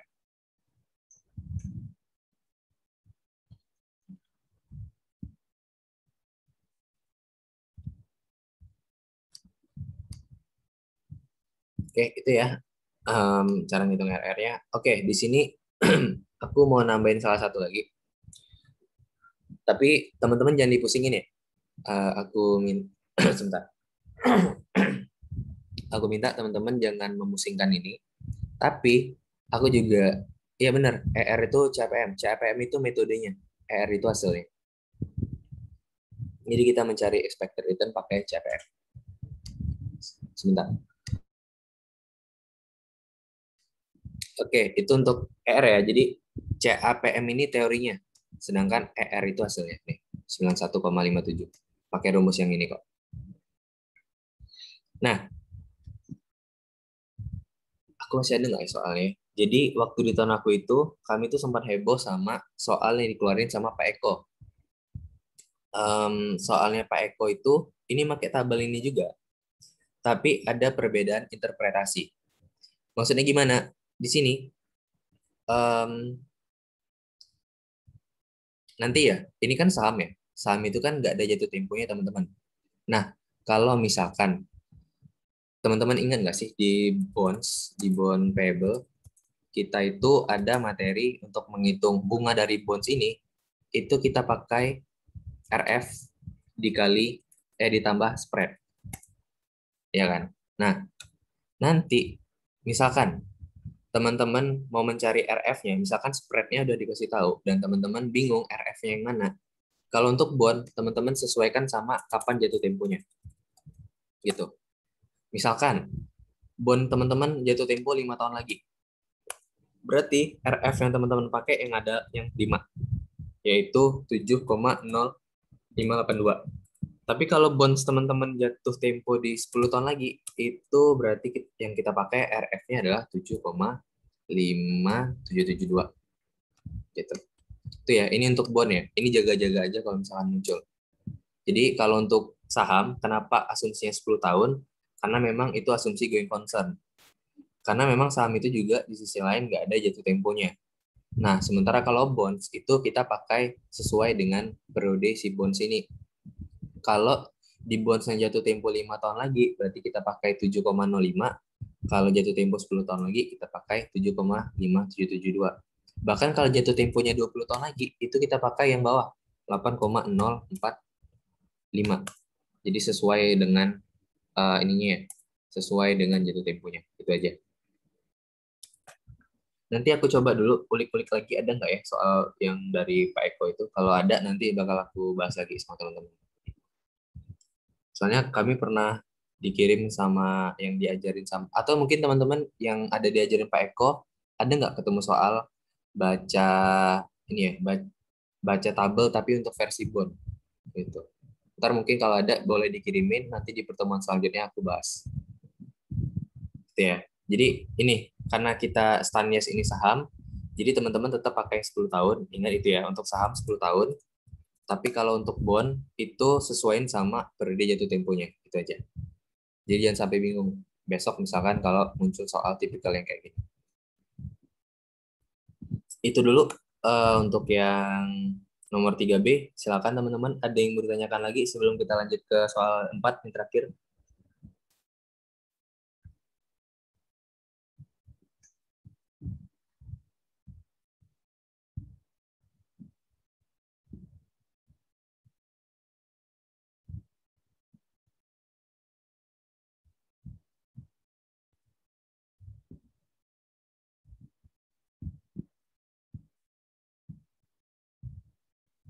Oke, kalau nggak ada, yakin nih udah nggak ada teman-teman. Kalau nggak kita lanjut, silakan. Mumpung kita masih di Zoom.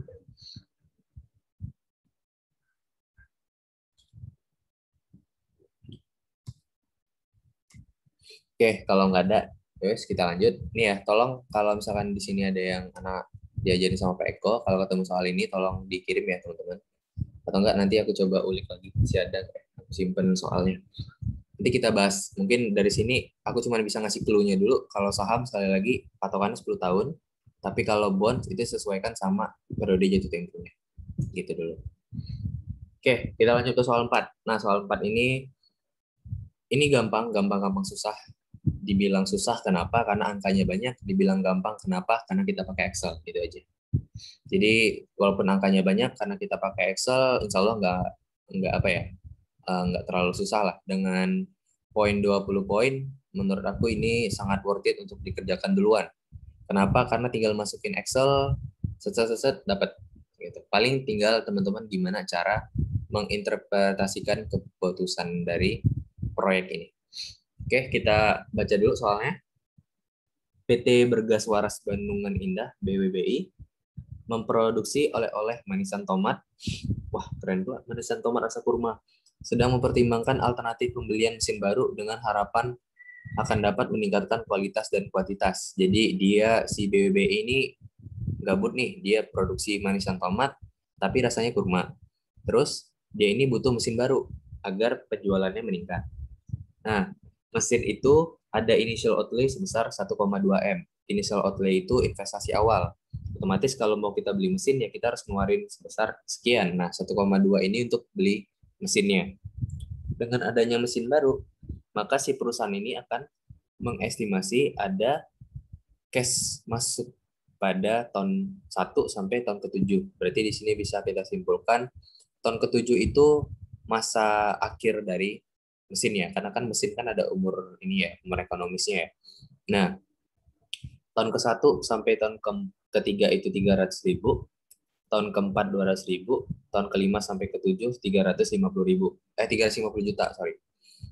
Nah, pada tahun ke-4 itu ada perawatan, ada maintenance sebesar 100 juta. Berarti nanti cash flow di tahun ke-4 kita sesuaikan dulu. Jadi jangan 200 juta, tapi 200 juta dikurang pengeluaran 100 juta. Manajemen itu menetapkan bahwa periode pengembalian mesin adalah 4 tahun. Sedangkan secara discounted itu 5 tahun. Nah, apabila discount rate-nya 10%, maka kita diminta untuk menghitung payback dan discounting payback period. Dan bagaimana keputusannya?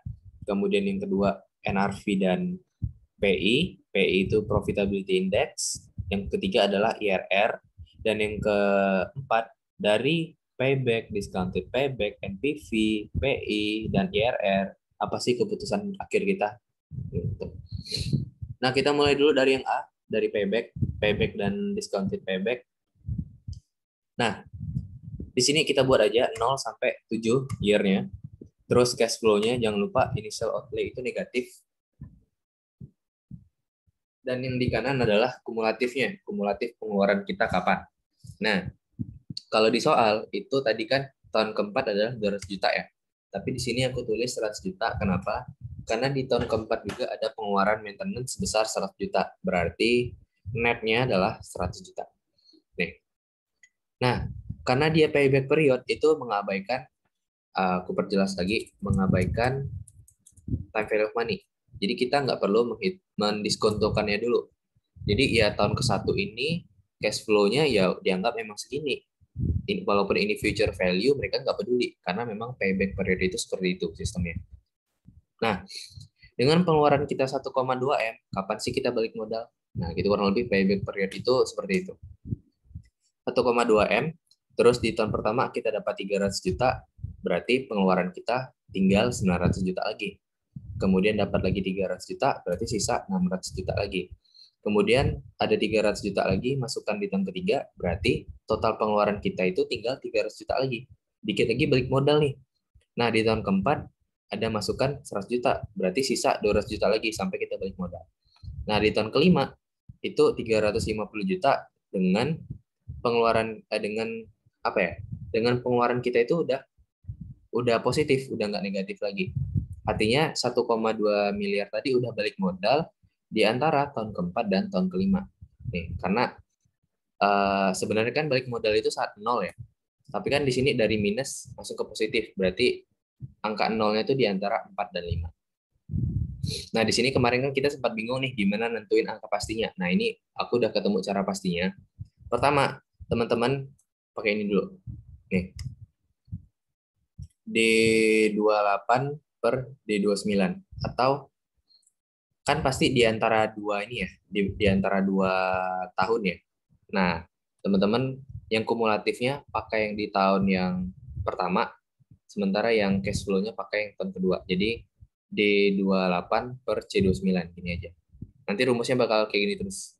Jadi pakai yang kumulatif di tahun keempat, kemudian pernya pakai yang cash flow di tahun ke-5-nya. Gitu aja. Kalau misalkan antara 6 ke 7, berarti kumulatif tahun ke-7, kumulatif tahun ke-6 dengan cash flow tahun ke-7. Nah, ini kenapa aku tambahin minus ya, biar hasilnya positif. Kan kita mau kasih, mau dapat gambaran berapa tahunnya aja ya. Nah, berarti kita itu 0,57. Nah, ditambahinlah 4. Kenapa? Karena kan di antara 4 dan 5. Berarti jawabannya adalah 4,57 tahun. Gitu. Jadi kita akan balik modal dalam 4,57 tahun. Nah, apakah ini keputusan yang baik? Atau bukan keputusan ya? Apakah ini hasil yang baik? Kita lihat di soal. Kalau di soal itu dibilang, manajemen itu menetapkan periode pengembaliannya 4 tahun. Nah, ini target 4 tahun. Sementara kalau kita hitung secara payback period, itu balik modalnya 4,57 tahun, udah lewat dari 4 tahun. Nah, makanya di sini aku kasih warna merah. Karena merah ini menunjukkan proyek itu ditolak secara payback period. Nah, kalau soal 3 tahun lalu, itu manajemen itu nggak menerapkan kapan targetnya ya. Nah, tapi kalau nggak ada kayak gitu, acuan kita adalah pakai umur ekonomisnya. Kalau di sini kan umur ekonomisnya 7 tahun. Nih, karena umur ekonomisnya 7 tahun ya, kita nggak apa-apa eksekusi proyek ini. Tapi karena di soal, itu manajemen udah menetapkan kapan balik modalnya, kalau lewat dari target ya berarti nggak boleh.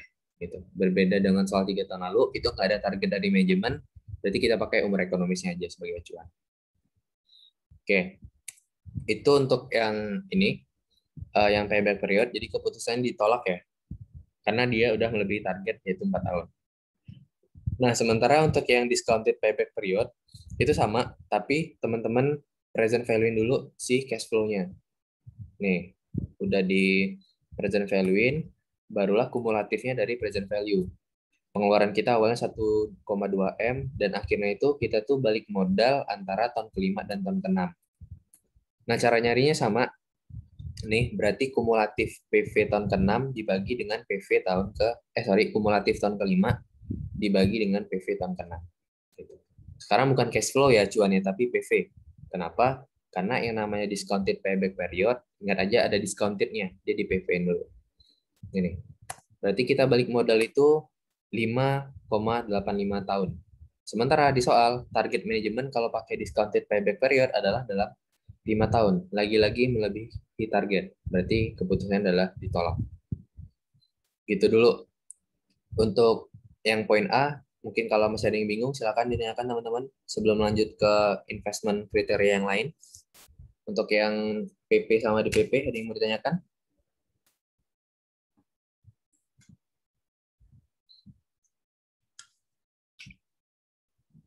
Oke, nih. Kak, ini materi pertemuan keberapa? Ini pertemuan ke-7. Pertemuan terakhir. Nah, benar, Astor. Kak, kalau PP nggak nemu, bentar. Kak, kalau PP nggak nemu ke DPP gitu. Maksudnya nggak nemu gimana nih? Soalnya nggak mungkin nggak ketemu, pasti bisa kita cari gitu.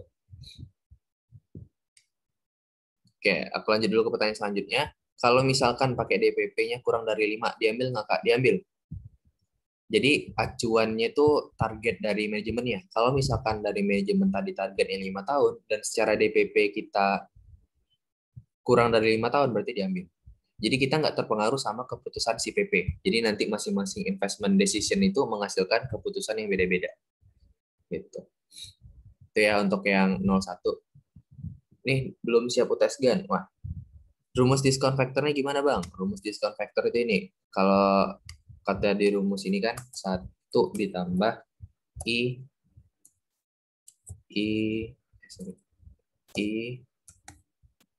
pangkat N. Nah ini diskon faktor namanya.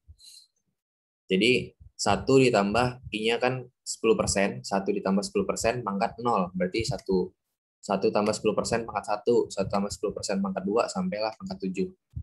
Nah, untuk mencari present value-nya kan, berarti kan future value dibagi discount factor.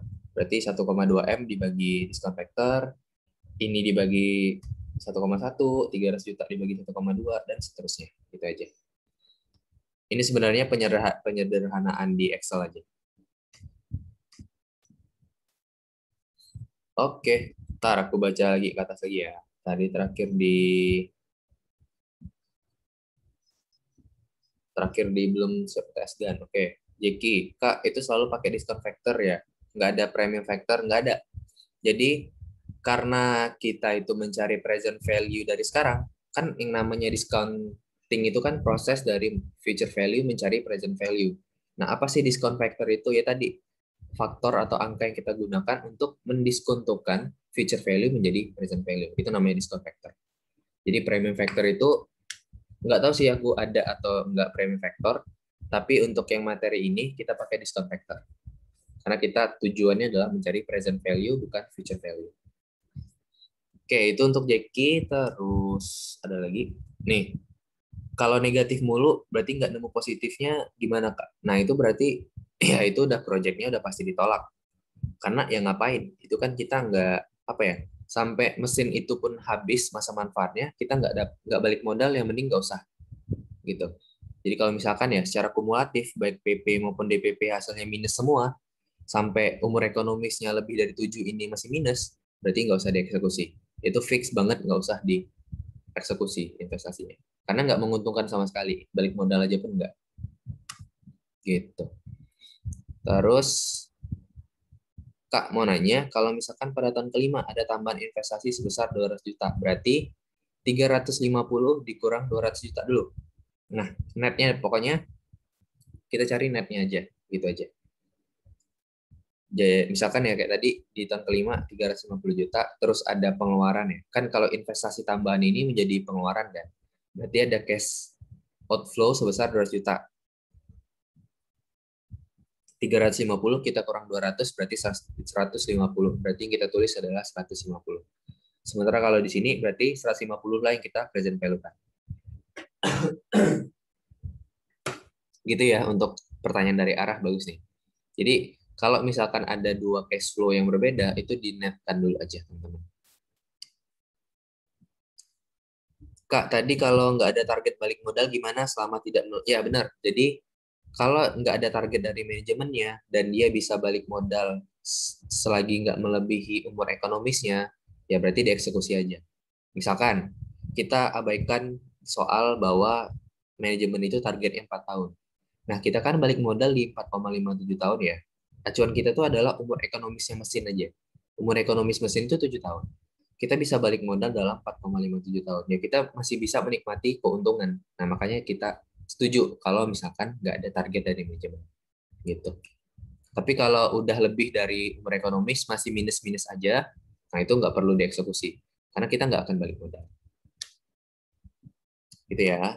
Terus Kak, kan decision kriteria. Nah, itu nanti itu untuk kesimpulan keseluruhan itu di bagian D. Ntar aku kasih tahu apa sih yang paling super power di antara investment decision kriteria ini.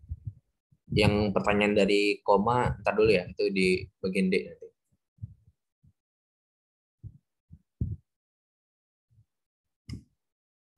Discount factor pasangannya apa Kak? Atau cuma ada discount factor aja?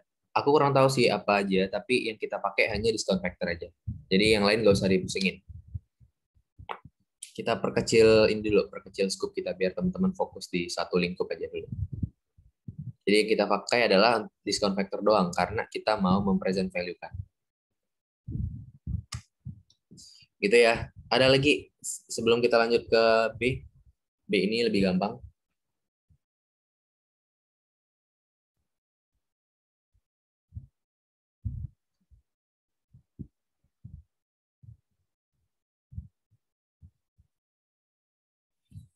Oke, kalau masih ada.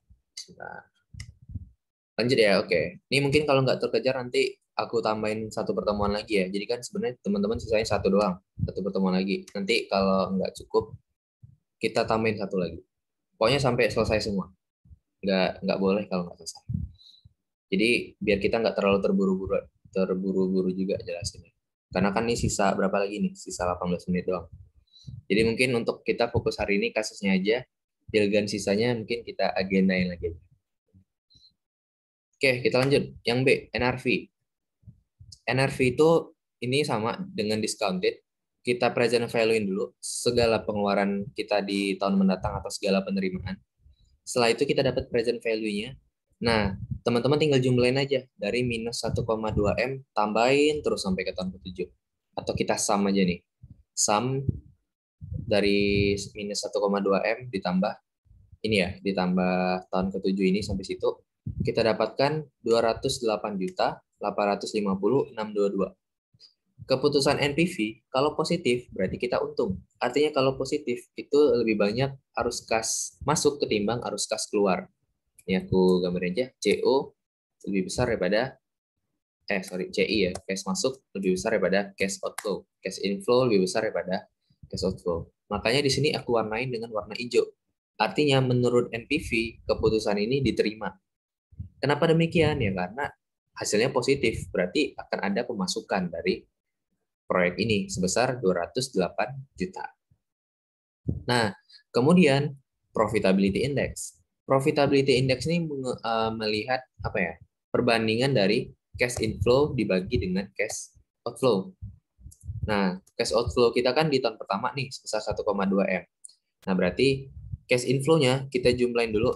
Ini cash inflow kita jumlahin berarti tahun 1 sampai tahun ke-7.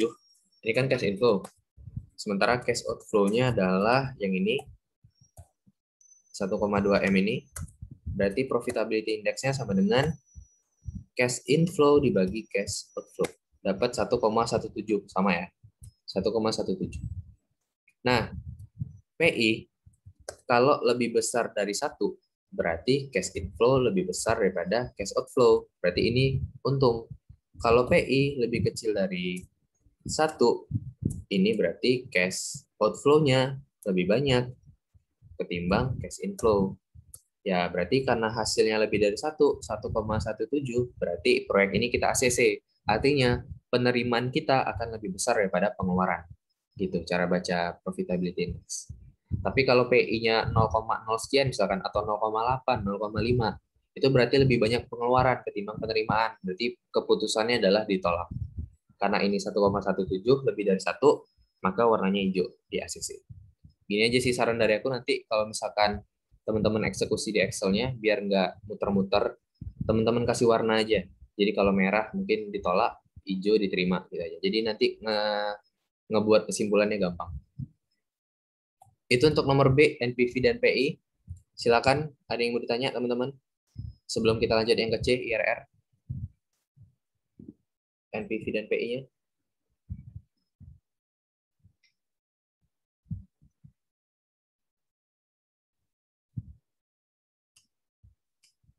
15% dari mana, Kak? 15%. Nah, itu nanti. Itu IRR. Kita fokus ke NPV PI-nya dulu. IRR yang C. Nanti habis ini aku jelasin.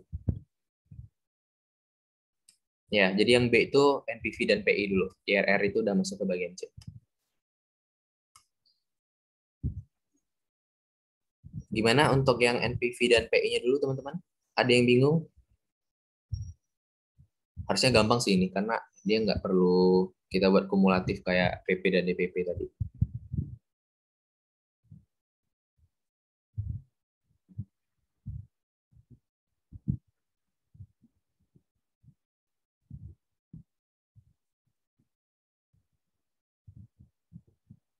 Belum ada? Oh, ini ada nih. Kita lihat dulu. Lanjut ya. Oke. Nah, ada pertanyaan 1408. 1408. Oh, yang ini. Yang cash inflow ini. Ini kamu tambahin aja dari tahun 1 sampai ke tahun ke-7-nya. Ini kan berarti cash inflow semua nih. Nah, dapat 1,4 M. Sementara pengeluaran kita 1,2 M ini. Gitu. Dibagi aja. Sisa dapat 1,17. Gitu ya. Oke, aku rasa clear untuk yang ini. Berarti kita tinggal IRR. Nah, yang C kan diminta adalah IRR. Nah, IRR itu gampang banget. Itu tinggal teman-teman pakai aja rumus di Excel sama dengan IRR. Tapi yang teman-teman pakai adalah cash flow-nya. Nih, bukan present value-nya. Itu aja ya. Sedikit red flag-nya. Jangan sampai teman-teman pakai present value-nya. Nah, jadi fungsi IRR ini dia akan menghitung sendiri. Langsung dapat 15%. Jadi IRR kita adalah 15%. Gitu. Atau kalau teman-teman gabut ya pakai rumus sesuai di buku treatment. Tapi saran aku jangan gabut deh. Mending manfaatin waktunya untuk hal yang lain. Jadi untuk IRR gini aja, langsung aja sama dengan IRR. Terus teman-teman drag cash flow-nya dari tahun ke-0 sampai tahun ke-7. Dah dapat 15%. Keputusannya IRR akan diterima kalau lebih besar daripada discount rate-nya. Nah, karena discount rate-nya tadi 10%, soal kan 10% nih. Nah, discount rate-nya 10%, sementara kita dapatkan IRR-nya 15%, berarti kita itu ibaratnya akan mendapatkan keuntungan lebih tinggi daripada discount rate-nya. IRR ini anggap aja keuntungan, discount rate itu inflasi. Karena kan tujuan dari adanya time value of money untuk menghilangkan inflasi ya. Atau biar, bukan menghilangkan sih, untuk mengetahui berapa sih nilai kita agar tidak terpengaruh sama inflasi. Jadi, kalau misalkan inflasi itu kan biaya bagi kita. Misalkan inflasi 10%, sementara keuntungan kita 15%. Berarti kan kita ibaratnya mendapatkan keuntungan 5%, bersih di luar inflasi. Nah, itulah kenapa teman-teman perlu, terkadang ya, ada beberapa perusahaan yang besar itu pakainya bukan hanya sekedar NPV, pakai DPP, PP, tapi dia pakai IRR. Karena inflasi itu semenakutkan itu sebenarnya. Mungkin bagi kita nggak terasa karena kita pengeluaran itu nggak banyak. Ya paling pengeluaran kita kalau rutin sehari mentok-mentok 50.000. Atau ya kalau teman-teman lagi pengen beli sesuatu kan paling sekali dalam setahun atau beberapa kali doang dalam setahun. Sementara kalau perusahaan itu bayangin satu kali pengeluaran volumenya bisa berapa ton, terus nanti berapa miliar, berapa triliun. Nah, inflasi ini momen menakutkan lah bagi perusahaan. Jadi itulah kenapa penting mengetahui bunga pengembalian dari investasi kita, yaitu pakai IRR ini. Kalau misalkan IRR lebih tinggi dari inflasi atau yang diwakilkan sama discount rate, itu berarti profit. Tapi kalau misalkan IRR kita 8%, berarti kita untung 8%, tapi bakal tergerus sama inflasi. Jadi sebenarnya kalau secara real, kita itu minus 2%. Gitu.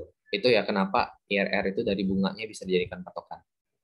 Nah, karena dia lebih besar daripada discount rate, maka dia di ACC. Oke, silakan ada yang bertanya. Bisa dijelasin NPV, PI sama IRR itu apa dong, Kak? Oke. Nah, ini dari ABC-nya belum ya, karena tadi memang fokusnya di kasus saja. Tapi tenang, aku bakal nggak akan ngelepas teman-teman, slow. Pasti akan ada temuan tambahan lagi sampai UTS tahun lalu itu benar-benar selesai. Jadi nggak ada yang kita lewatin sama sekali. Ini aku balik dulu, ada yang bertanya, bisa jelasin NPV, PI, sama IRR. Itu untuk IRR tadi ya.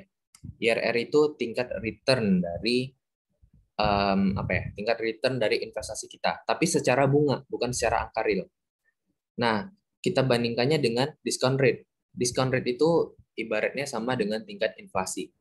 Jadi ketika IRR-nya lebih dari discount rate, itu kita untung. Tapi kalau IRR-nya lebih kecil dari discount rate, keuntungan kita akan tergerus sama inflasi. Jadi mending nggak usah. Gitu. Nah, kemudian profitability index ini. Profitability index ini rumusnya adalah cash inflow per cash outflow, atau gampangnya adalah pendapatan per beban. Ini gampangnya ya. Jadi kalau pendapatannya lebih tinggi, pasti hasilnya akan lebih dari satu. Tapi kalau bebannya lebih tinggi, hasilnya bakal kurang dari satu. Kalau pendapatannya sama dengan beban, ya hasilnya satu. Contohnya, misalkan pendapatannya satu, pendapatannya misalkan ini ya, 100.000, bebannya 200.000. Berarti nanti PI-nya berapa? 1 dibagi nih 0,5. Atau kalau pendapatannya sama-sama 100.000, ya berarti hasilnya satu. Gitu. Yang bagus gimana? Pendapatan lebih besar daripada beban. Makanya kita cari PI yang di atas 1. Itu dulu untuk yang PI. NPV itu net present value. Dengan cara NPV itu kan sebenarnya cash inflow dikurang cash outflow doang. Tapi yang udah di present value-in. Nah, jadi kalau hasilnya positif berarti lebih banyak arus kas masuk. Kalau hasilnya negatif lebih banyak arus kas keluar. Gitu aja. Itu untuk ini ya, mungkin untuk yang lebih bahasa bukunya ya, kalau teman-teman mau ya baca, tapi kalau dari aku sendiri kayak gitu lebih gampangnya, jadi nggak perlu terpatok bet sama buku. Oke, ini banyak yang chat apa nih, Kak? Nanti Excelnya kasih yang coret-coretnya itu aja ya, Kak. Aman. Oke, terus Kak, jadi NPV sama PI itu berbanding lurus, bisa dibilang kayak gitu karena unsurnya atau komponennya sama gitu. Jadi biasanya NPV positif pasti PI-nya akan positif. Tapi kalau NPV-nya negatif, pasti PI-nya bakal negatif. Itu ya. Yang ada hitungannya dan penjelasan itu, Kak, gimana? Oke, ya hitungannya kayak gini, sama kayak tadi. NPV itu ya berarti kita tinggal drag aja dari present value sampai sini. Nah, kita dapatkan NPV-nya sekian. Terus kalau PI kan berarti cash inflow per cash outflow. Cash inflow-nya dari mana? Kita tambahin nih, dari tahun 1 sampai ke tahun ke-7. Itu cash inflow. Cash outflow-nya adalah pengeluaran investasi awal. Berarti tinggal kita bagiin aja. Nih, 1,4 dibagi 1,2. Dapat 1,17. IRR dari mana? Ketik aja sama dengan IRR, buka kurung. Ini kita drop aja semuanya. Tutup kurung, dapat 15%. Gitu aja.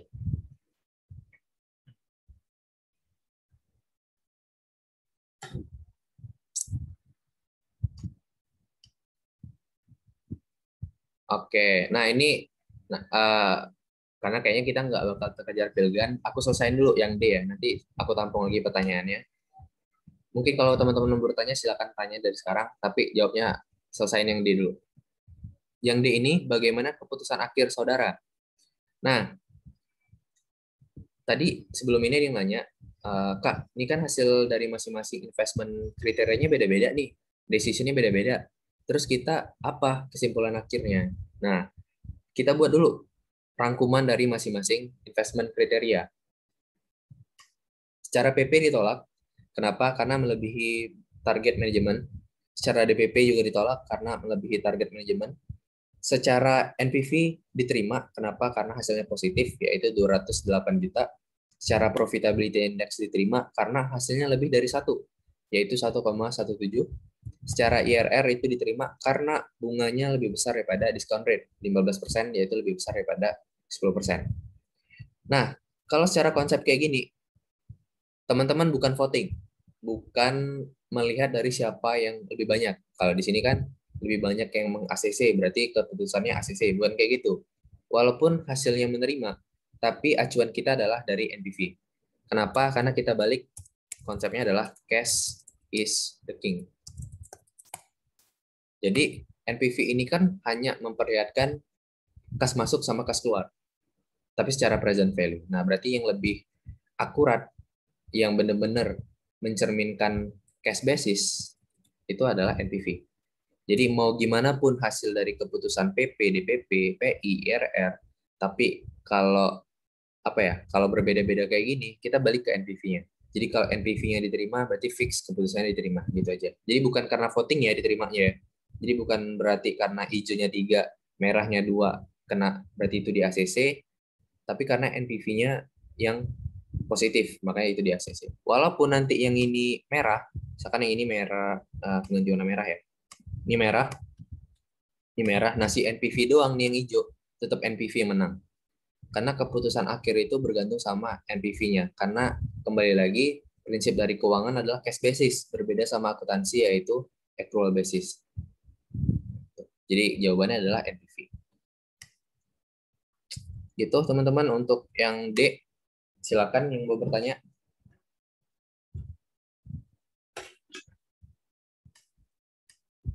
Kak, berarti kalau PI di ACC otomatis NPV-nya di ACC. Ya benar, sesuai dari yang Jeki bilang tadi, PI sama NPV ini komponennya sama. Jadi mereka hasilnya bakal barengan.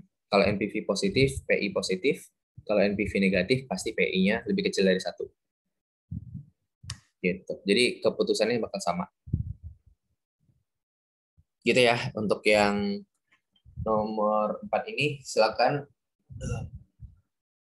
Gila, nggak terasa 2 jam juga ya bahas kasus. Kak, kalau ada EAC, karena ada di proyek yang beda tahun yang bilang. Oke, ini aku mau jelasin yang kemarin ya. Kemarin aku lupa. Di sini aja dulu. Ini ntar tinggal teman-teman scroll aja. Jadi proyek itu ada yang mutually eksklusif sama yang independen. Nah, kalau independen itu nggak mandang berapa tahun ya. Jadi ketika NPV-nya positif, itu eksekusi. Berarti NPV positif, eksekusi. Walaupun ada 2 proyek, tapi selagi 2 proyek itu NPV-nya positif, eksekusi kedua-duanya. Tapi sementara kalau mutually eksklusif, dia itu sifatnya saling menggantikan. Jadi kalau ada A sama B, kita harus milih salah satunya, nggak boleh dua-duanya. Karena mereka itu sebenarnya sama aja proyeknya. Jadi berbeda sama independen, itu proyek A sama B itu beda ranah. Misalkan A itu pembangunan mall, B itu pembangunan jembatan. Kan beda nih. Tapi selagi kedua-duanya positif dan kita ada uangnya, itu kita eksekusi. Sementara kalau mutually eksklusif, kalau dulu tuh Pak Eko di videonya sering bilang kayak gini, kalau mutually eksklusif itu A itu lote, B itu BP. Kita milih yang mana? Kita nggak bisa milih kedua-duanya, karena sebenarnya sama aja secara fungsionalnya. Sebagai makhluk yang rasional, kita milih salah satu aja. Nah, jadi itu namanya mutually eksklusif. Mutually eksklusif itu ada dua pembagian. Kalau misalkan tahunnya sama, jadi antara lote dengan BP tadi periodenya sama, tahun sama, itu acuannya dari EAC. Ya. Tahun sama itu dari NPV. Tahun sama itu dari NPV. Ambil NPV yang paling besar. Tapi kalau tahun investasinya beda, itu kita ambil EAC yang paling rendah. Ini aja. Ini ya keputusan mereka. Nih.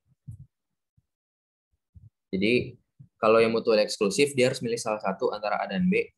Sekarang kita lihat, umur proyeknya sama nggak?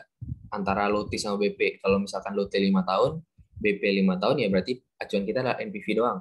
Kalau misalkan dia beda tahun, acuan kita adalah EAC. Gitu.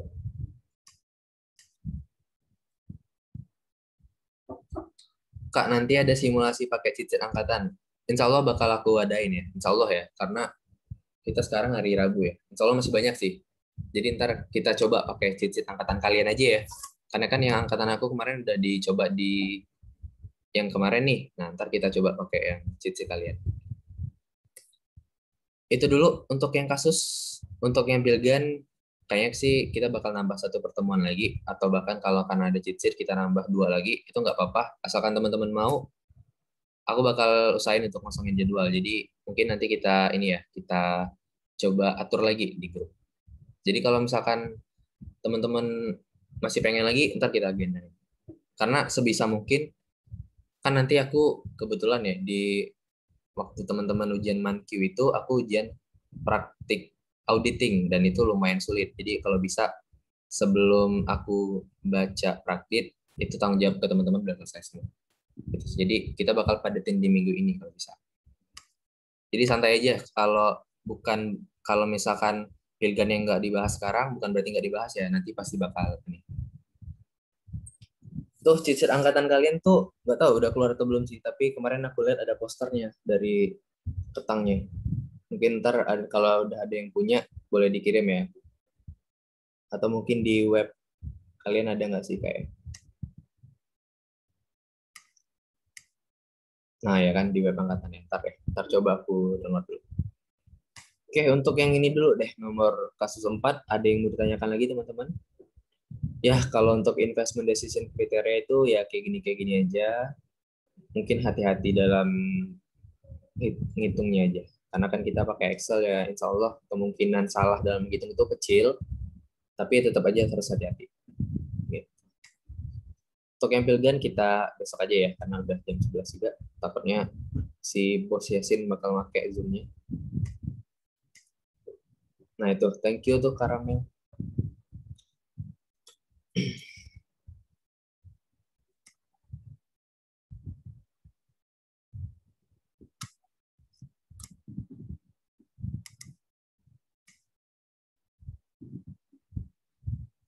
Oke, ada lagi teman-teman? Kalau nggak ada, berarti kita akhirin aja. Udah clear?